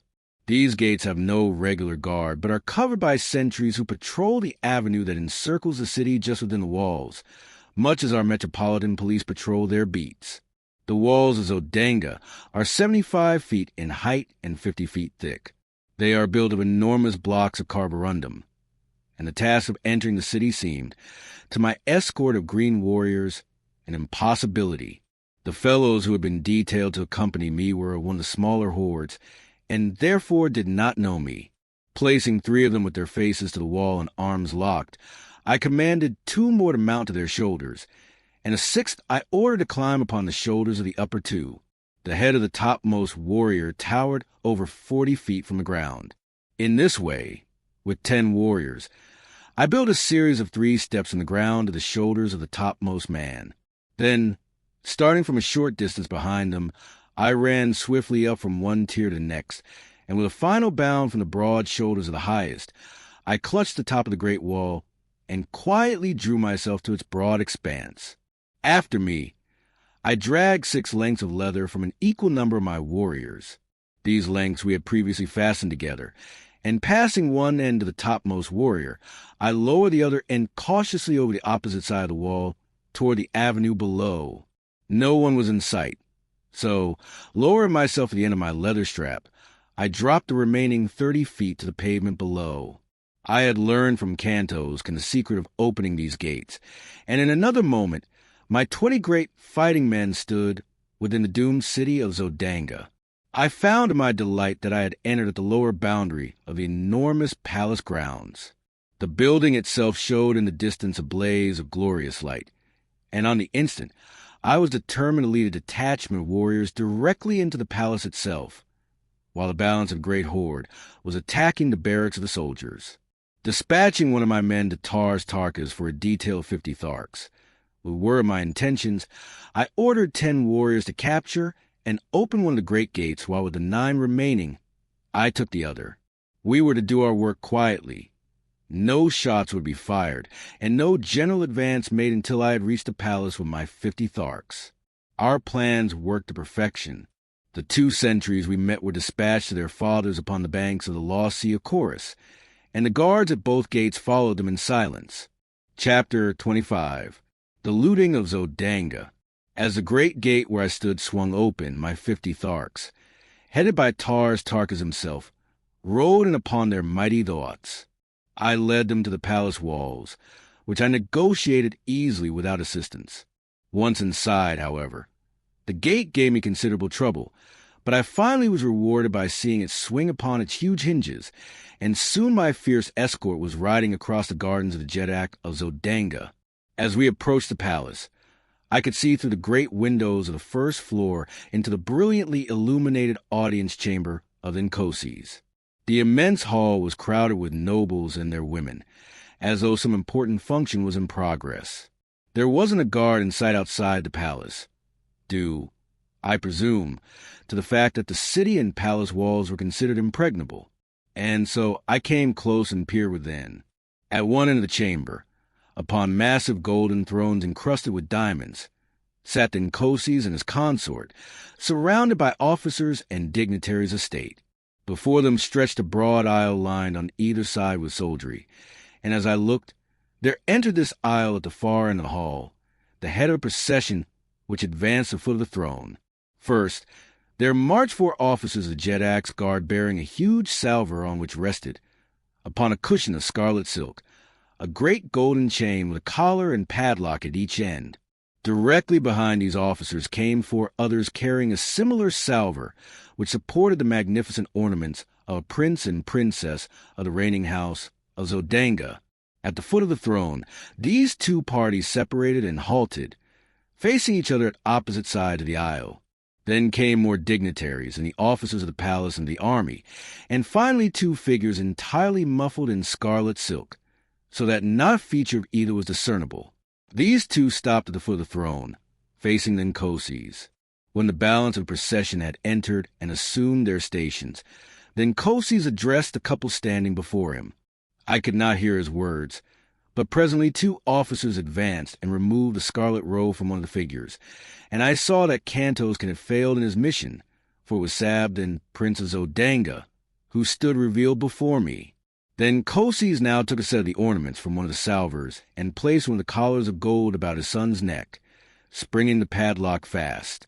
After a few more words addressed to Sabdan, he turned to the other figure, from which the officers now removed the enshrouding silks, disclosing to my now comprehending view Dejah Thoris, Princess of Helium. The object of the ceremony was clear to me. In another moment, Dejah Thoris would be joined forever to the Prince of Zodanga. It was an impressive and beautiful ceremony, I presume, but to me, it seemed the most fiendish sight I had ever witnessed. As the ornaments were adjusted upon her beautiful figure, and her collar of gold swung open in the hands of the Nkoses, I raised my long sword above my head, and with a heavy hilt, I shattered the glass of the great window and sprang into the midst of the astonished assemblage. With a bound, I was on the steps of the platform beside the Nkoses, and as he stood riveted with surprise, I brought my long sword down upon the golden chain that would have bound Dejah Thoris to another. In an instant, all was confusion.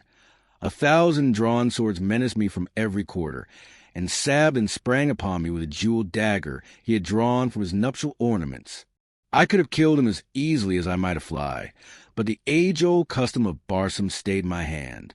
Grasping his wrist as the dagger flew toward my heart, I held him as though in a vice, and with my long sword pointed to the far end of the hall. "Zodanga has fallen," I cried. "Look!" All eyes turned in the direction I had indicated, and there, forging to the portals of the entranceway, rode Tarkas and his 50 warriors on their great thoughts. A cry of alarm and amazement broke from the assemblage, but no word of fear, and in a moment, the soldiers and nobles of Zodanga were hurling themselves upon the advancing Tharks.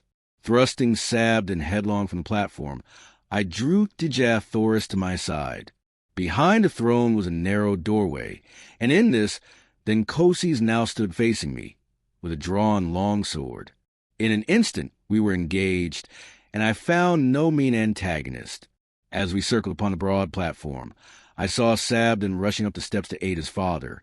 But as he raised his hand to strike, Dejah Thoris sprang before him, and then my sword found the spot that made Sabden Jeddak of Zodanga. As his father rolled dead upon the floor, the new Jeddak tore himself free from Dejah Thoris's grasp, and again we faced each other. He was soon joined by a quartet of officers, and, with my back against the golden throne, I fought once again for Dejah Thoris. I was hard-pressed to defend myself, and yet not strike down Sabden and, with him, my last chance to win the woman I loved. My blade was swinging with the rapidity of lightning, as I sought to parry the thrusts and cuts of my opponents. 2 I had disarmed, and 1 was down, when several more rushed to the aid of their new ruler and to avenge the death of the old. With my back against the golden throne, I fought once again for Dejah Thoris. As they advanced, there were cries of, "The woman! The woman! Strike her down! It is her plot! Kill her! Kill her!" Calling to Dejah Thoris to get behind me, I worked my way toward the little doorway back of the throne, but the officers realized my intentions, and 3 of them sprang behind me and blocked my chances for gaining a position where I could have defended Dejah Thoris against an army of swordsmen. The Tharks were having their hands full in the center of the room, and I began to realize that nothing short of a miracle could save Dejah Thoris and myself, when I saw Tarkas surging through the crowd of pygmies that swarmed about him. With one swing of his mighty longsword, he laid a dozen corpses at his feet, and so he hewed a pathway before him until, in another moment, he stood upon the platform beside me, dealing death and destruction right and left. The bravery of his Zodangans was awe-inspiring. Not one attempted to escape, and when the fighting ceased, it was because only Tharks remained alive in the great hall, other than Dejah Thoris and myself. Sabden lay dead beside his father, and the corpses of the flower of Zodangan nobility and chivalry covered the floor of the bloody shambles. My first thought when the battle was over was for Kando's Khan, and leaving Dejah Thoris in charge of Tarkas, I took a dozen warriors and hastened to the dungeons beneath the palace. The jailers had all left to join the fighters in the throne room, so we searched the labyrinthine prison without opposition. I called Kando's Khan's name aloud in each new corridor and compartment, and finally, I was rewarded by hearing a faint response. Guided by the sound, we soon found him helpless in a dark recess. He was overjoyed at seeing me, and to know the meaning of the fight, faint echoes of which had reached his prison cell. He told me that the air patrol had captured him before he reached the high tower of the palace, so that he had not even seen Sabden. We discovered that it would be futile to attempt to cut away the bars and chains which held him prisoner. So, at his suggestion, I returned to search the bodies on the floor above for keys to open the padlocks of his cell and of his chains. Fortunately, among the first I examined, I found his jailer, and soon we had Kando's Khan with us in the throne room. The sound of heavy firing, mingled with shouts and cries, came to us from the city streets, and Tarkas hastened away to direct the fighting outside. Kando's Khan accompanied him to act as guide. The Green Warriors commenced a thorough search of the palace for other Zodangans and for loot, and Dejah Thoris and I were left alone. She had sunk into one of the golden thrones, and as I turned to her, she greeted me with a wan smile. "Was there ever such a man?" she exclaimed. "I know that Barsoom has never before seen your like. Can it be that all Earthmen are as you? Alone, a stranger, hunted, threatened, persecuted. You have done in a few short months what in all the past ages of Barsoom no man has ever done, joined together the wild hordes of sea bottoms and brought them to fight as allies of a red Martian people." "The answer is easy, Dejah Thoris," I replied, smiling. "It was not I who did it. It was love for Dejah Thoris, a power that would work greater miracles than this you have seen." A pretty flush overspread her face, and she answered, "You may say that now, John Carter, and I may listen, for I am free." "And more still I have to say ere it is again too late," I returned. "I have done many strange things in my life, Many things that wiser men would not have dared, but never in my wildest fancies have I dreamed of winning a Dejah Thoris for myself. For never had I dreamed that in all the universe dwelt such a woman as the Princess of Helium. That you are a princess does not abash me, but that you are you is enough to make me doubt my sanity as I ask you, my princess, to be mine. He does not need to be abashed who so well knew the answer to his plea before the plea was made, she replied, rising and placing her dear hands upon my shoulders. And so I took her in my arms and kissed her. And thus, in the midst of a city of wild conflict, filled with the alarms of war, with death and destruction reaping their terrible harvest around her, did Dejah Thoris, Princess of Helium, true daughter of Mars, the god of war, promise herself in marriage to John Carter, gentleman of Virginia.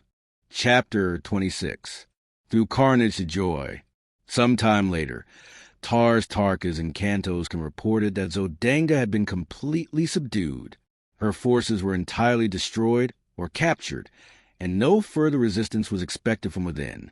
Several battleships had escaped, but thousands of war and merchant vessels were now under the guard of Thark warriors. The lesser hordes had begun looting and quarreling among themselves. So, we decided to gather what warriors we could, man as many vessels as possible with Zodangan prisoners, and depart for Helium without further delay. 5 hours later, we sailed from the roofs of the dock buildings with a fleet of 250 battleships, carrying nearly 100,000 green warriors. These were followed by a fleet of transports with our Ardoats. Behind us, we left the devastated city in the fierce and brutal clutches of some 40,000 green warriors from the lesser hordes. They were looting, murdering, and fighting amongst themselves. In 100 places, they had set fires, and columns of dense smoke rose above the city, as if to blot out the horrid sights beneath from the eye of heaven. In the middle of the afternoon, we sighted the scarlet and yellow towers of Helium. A short time later, a great fleet of Zodangan battleships rose from the besiegers' camps outside the city and advanced to meet us. The banners of Helium had been strung from stem to stern of each of our mighty craft, but the Zodangans didn't need this sign to realize we were enemies. Our green Martian warriors had opened fire upon them almost as they left the ground. With uncanny marksmanship, they raked the oncoming fleet with volley after volley.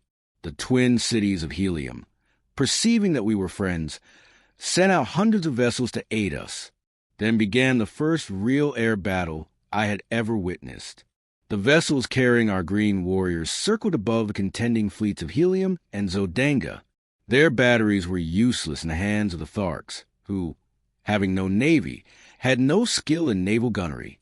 Their small-arm fire, however, was most effective, and the final outcome of the engagement was strongly influenced, if not wholly determined, by their presence. At first, the two forces circled at the same altitude, pouring broadside after broadside into each other. Presently, a great hole was torn in the hull of one of the immense battlecrafts from the Zodangan camp. With a lurch, she turned completely over, the little figures of her crew plunging, turning, and twisting toward the ground 1,000 feet below. Then, with sickening velocity, she tore after them, almost completely burying herself in the soft loam of the ancient seabed. A wild cry of exultation arose from the Heliumite squadron, and with redoubled ferocity, they fell upon the Zodangan fleet. By a clever maneuver, two of Helium's vessels gained a position above their adversaries, for which they pour a perfect torrent of exploding bombs from their keel bomb batteries. Then, one by one, Helium's battleships succeeded in rising above the Zodangans. In a short time, a number of the beleaguering battleships were drifting as hopeless wrecks toward the high scarlet tower of Greater Helium. Several others attempted to escape, but they were soon surrounded by thousands of tiny individual flyers, and above each hung a monster battleship of Helium, ready to drop boarding parties onto their decks. Within a little over an hour from the moment the victorious Zodangan squadron had risen to meet us from the besiegers' camp, the battle was over. The remaining vessels of the conquered Zodangans were headed toward the cities of Helium under prize crews. There was an extremely pathetic side to the surrender of these mighty flyers, the result of an age-old custom. It demanded that surrender be signaled by the voluntary plunging to earth of the commander of the vanquished vessel, one after another. The brave men, holding their colors high above their heads, leaped from the towering bows of their mighty craft to an awful death. Only when the commander of the entire fleet took the fearful plunge, thus indicating surrender of the remaining vessels, did the fighting cease, and the useless sacrifice of brave men came to an end. We now signaled the flagship of Helium's navy to approach. When she was within hailing distance, I called out that we had Princess Dejah Thoris on board, and wished to transfer her to the flagship, so she might be taken immediately to the city.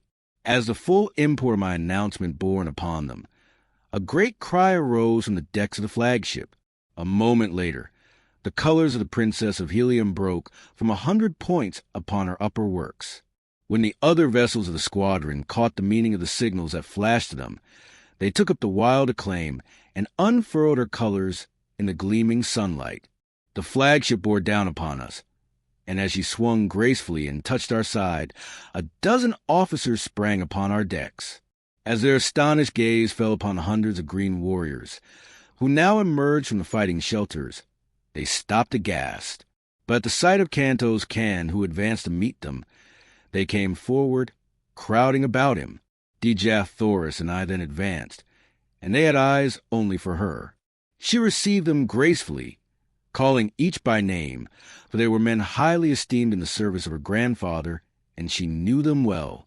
"Lay your hands upon the shoulder of John Carter," she said to them, turning toward me, "the man to whom Helium owes her princess, as well as her victory today." They were very courteous to me, and said many kind and complimentary things. But what seemed to impress them most was that I had won the aid of the fierce Tharks in my campaign for the liberation of Dejah Thoris and the relief of Helium. "You owe your thanks more to another man than to me," I said, "and here he is. Meet one of Barsoom's greatest soldiers and statesmen, Tarkas, Dejah Thoris." With the same polished courtesy that had marked their manner toward me, they extended their greetings to the great Thark. To my surprise, he was not much behind them in ease of bearing or in courtly speech. Though not a garrulous race, the Tharks are extremely formal, and their ways lend themselves amazingly to dignified and courtly manners. Dejah Thoris went aboard the flagship, and was much put out that I would not follow. But, as I explained to her, the battle was only partly won. We still had the land forces of besieging Zodangans to account for, and I would not leave Tarkas until that had been accomplished. The commander of Helium's naval forces promised to arrange for the armies of Helium to attack from the city in conjunction with our land assault. So the vessels separated, and Dejah Thoris was borne in triumph back to the court of her grandfather, Tardos Mors, Jeddak of Helium. In the distance lay our fleet of transports, with the thoughts of the Green Warriors, where they had remained during the battle. Without landing stages, it would be difficult to unload these beasts upon the open plain, but there was no other option. So we set out for a point about 10 miles from the city and began the task. It was necessary to lower the animals to the ground in slings, and this work occupied the remainder of the day and half the night. Twice we were attacked by parties of Zodangan cavalry, but with little loss. After darkness fell, they withdrew. As soon as the last oat was unloaded, Tarkas gave the command to advance, and in 3 parties, we crept upon the Zodangan camp from the north, south, and east. About a mile from the main camp, we encountered their outposts. As had been prearranged, we accepted this as a signal to charge. With wild, ferocious cries and amidst the nasty squealing of battle-enraged Oats, we bore down upon the Zodangans. We didn't catch them napping, but found a well-entrenched battle line confronting us. Time after time, we were repulsed until, toward noon, I began to fear for the battle's outcome. The Zodangans numbered nearly 1 million fighting men, gathered from pole to pole wherever their ribbon-like waterways stretched, while pitted against them were less than 100,000 green warriors. The forces from Helium had not arrived, nor could we receive any word from them. Just at noon, we heard heavy firing all along the line between the Zodangans and the cities, and we knew then that our much-needed reinforcements had come. Again, Tarkas ordered the charge, and once more the mighty Thoats bore their terrible riders against the enemy's ramparts. At the same moment, Helium's battle line surged over the opposite breastworks of the Zodangans, and in another moment, they were being crushed as between two millstones. Nobly they fought, but in vain. The plain before the city became a veritable shambles before the last Zodangan surrendered, but finally the carnage ceased. The prisoners were marched back to Helium, and we entered the greater city's gates, a huge triumphal procession of conquering heroes. The broad avenues were lined with women and children, among whom were the few men whose duties necessitated that they remain within the city during the battle. We were greeted with an endless round of applause and showered with ornaments of gold, platinum, silver, and precious jewels. The city had gone mad with joy. My fierce Tharks caused the wildest excitement and enthusiasm. Never before had an armed body of green warriors entered the gates of Helium, and that they came now as friends and allies filled the red men with rejoicing. That my poor services to Dejah Thoris had become known to the Heliumites was evidenced by the loud crying of my name and by the loads of ornaments fastened upon me and my huge throat as we passed up the avenues to the palace. For even in the face of Wula's ferocious appearance, the populace pressed close about me. As we approached this magnificent building, we were met by a party of officers who greeted us warmly. They requested that Tarkas and his Jeds, with the Jedaks and Jeds as wild allies, along with myself, dismount and accompany them to receive an expression of gratitude from Tardos Moors for our services. At the top of the great steps leading up to the main portals of the palace stood the royal party, and as we reached the lower steps, one of their number descended to meet us. He was an almost perfect specimen of manhood, tall, straight as an arrow, superbly muscled, and with the carriage and bearing of a ruler of men. I didn't need to be told that he was Tardos Moors, Jedak of Helium. The first member of our party he met was Tarkas, and his first words sealed forever the new friendship between the races. That Tardos Moors, he said earnestly, may meet the greatest living warrior of Barsoom is a priceless honor, but that he may lay his hand on the shoulder of a friend and ally is a far greater boon. Jedak of Helium, returned Tarkas, it has remained for a man of another world to teach the green warriors of Barsoom the meaning of friendship. To him, we owe the fact that the hordes of Thar can understand you, that they can appreciate and reciprocate the sentiments so graciously expressed. Tardos Moors then greeted each of the green Jedaks and Jeds, and to each spoke word of friendship and appreciation. As he approached me, he laid both hands upon my shoulders. "Welcome, my son," he said, "that you are granted, gladly and without one word of opposition, the most precious jewel in all Helium, yes, on all Barsoom, is sufficient earnest of my esteem." We were then presented to Morris Kajak, Jed of Lesser Helium and father of Dejah Thoris. He had followed close behind Tardos Moors, and seemed even more affected by the meeting than his father had been. He tried a dozen times to express his gratitude to me, but his voice choked with emotion, and he could not speak.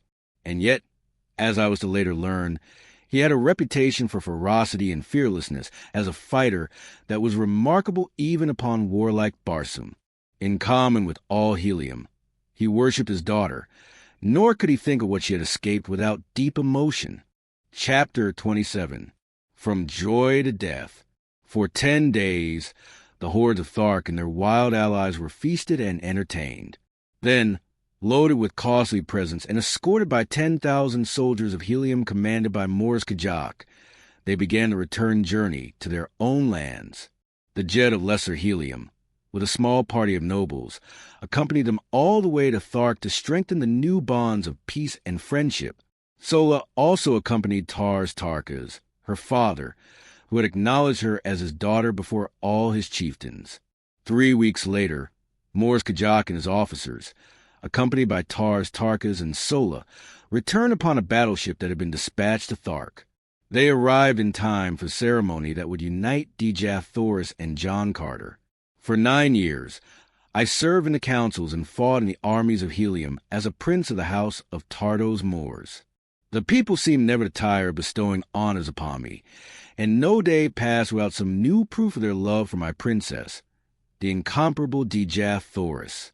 In a golden incubator upon the roof of our palace lay a snow-white egg. For nearly 5 years, 10 soldiers of the Jedak's Guard had constantly stood over it.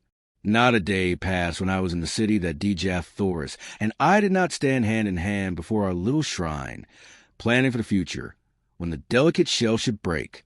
Vivid in my memory is the picture of the last night as we sat there, talking in low tones of the strange romance that had woven our lives together, and of this wonder that was coming to augment our happiness and fulfill our hopes. In the distance, we saw the bright white light of an approaching airship, but we attached no special significance to such a common sight. Like a bolt of lightning, it raced toward helium until its very speed bespoke the unusual, flashing the signals that proclaimed it a dispatch bearer for the Jedak. It circled impatiently, awaiting the tardy patrol boat that must convoy it to the palace docks. 10 minutes after it touched the palace, a message called me to the council chamber, which I found filled with the members of that body.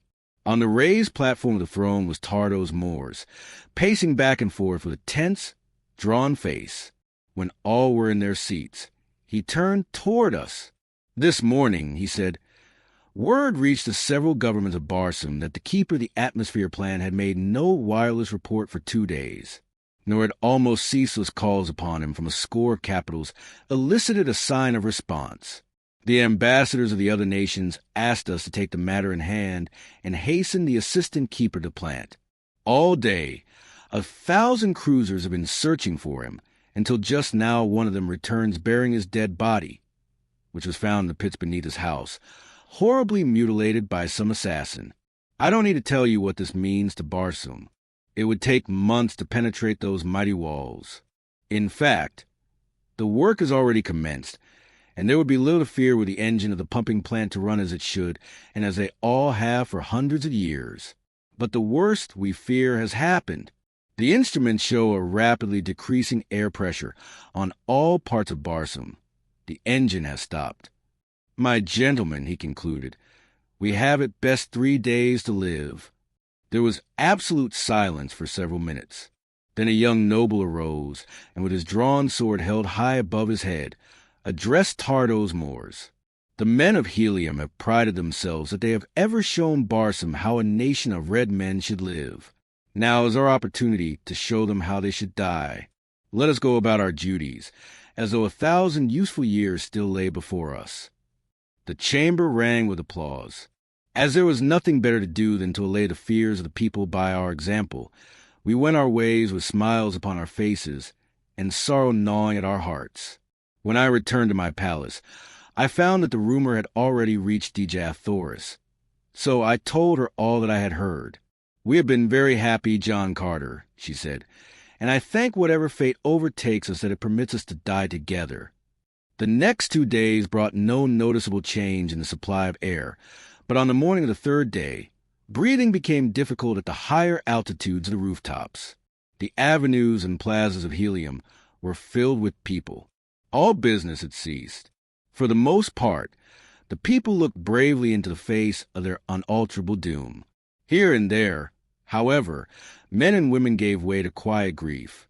Toward the middle of the day, many of the weaker ones began to succumb, and within an hour, the people of Barsoom were sinking by thousands into the unconsciousness that precedes death by asphyxiation. Dejah Thoris and I, with the other members of the royal family, had gathered in a sunken garden within an inner courtyard of the palace. We conversed in low tones, when we conversed at all, as the awe of the grim shadow of death crept over us. Even Woola seemed to feel the weight of the impending calamity, for he pressed close to Dejah Thoris and to me, whining pitifully. The little incubator had been brought from the roof of our palace at the request of Dejah Thoris, and she sat gazing longingly upon the unknown little life that now she would never know. As it became perceptibly difficult to breathe, Tardos Mors arose, saying, "Let us bid each other farewell. The days of Barsoom's greatness are over. Tomorrow's sun will look down upon a dead world which through all eternity must go swinging through the heavens, populated not even by memories. It is the end." He stooped and kissed the women of his family, and laid his strong hand upon the shoulders of the men. As I turned sadly from him, My eyes fell upon Dejah Thoris. Her head was drooping upon her breast. To all appearances, she was lifeless. With a cry, I sprang to her and raised her in my arms. Her eyes opened and looked into mine. "Kiss me, John Carter," she murmured. "I love you. I love you. It is cruel that we must be torn apart, we who were just starting upon a life of love and happiness." As I pressed her dear lips to mine, the old feeling of unconquerable power and authority rose in me. The fighting blood of Virginia sprang to life in my veins. "It shall not be, my princess," I cried. There must be some way, and John Carter, who has fought his way through a strange world for the love of you, will find it." And with my words, there crept above the threshold of my conscious mind a series of 9 long-forgotten sounds. Like a flash of lightning in the darkness, their full import dawned upon me.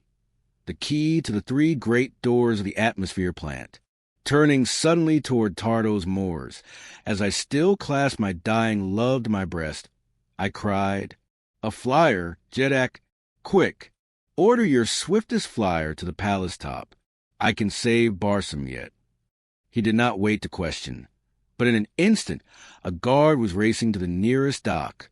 Though the air was thin and almost gone at the rooftop, they managed to launch the fastest one-man air scout machine that the skill of Barsoom had ever produced.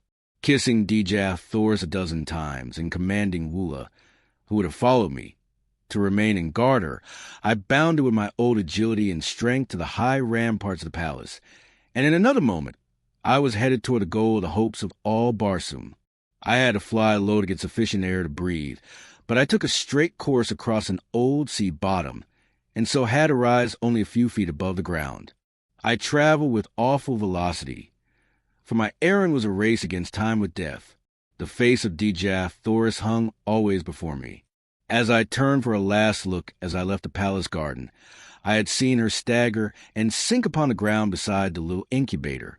That she had dropped into the last coma which would end in death if the air supply remained unreplenished, I well knew.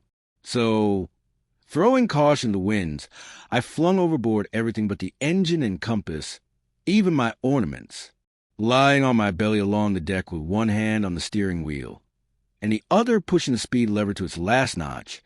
I split the thin air of dying Mars with the speed of a meteor. An hour before dark, the great walls of the atmosphere plant loomed suddenly before me, and with a sickening thud, I plunged to the ground before the small door that was withholding the spark of life from the inhabitants of an entire planet. Beside the door, a great crew of men had been laboring to pierce the wall, but they had scarcely scratched the flint-like surface. Now most of them lay in the last sleep, from which not even air would awaken them. Conditions seemed much worse here than at Helium, and it was with difficulty that I breathed at all. There were a few men still conscious, and to one of these I spoke. "If I can open these doors, is there a man who can start the engines?" I asked. "I can," he replied. "If you open quickly. I can last but a few moments more. But it is useless. They are both dead, and no one else upon Barsoom knows the secret of these awful locks." For 3 days, men crazed with fear have surged about this portal in vain attempts to solve its mystery. I had no time to talk. I was becoming very weak, and it was with difficulty that I controlled my mind at all. But with final effort, as I sank weakly to my knees, I hurled the 9 thought waves at that awful thing before me. The Martian had crawled to my side, and with staring eyes fixed on the single panel before us. We waited in the silence of death. Slowly, the mighty door receded before us. I attempted to rise and follow it, but I was too weak.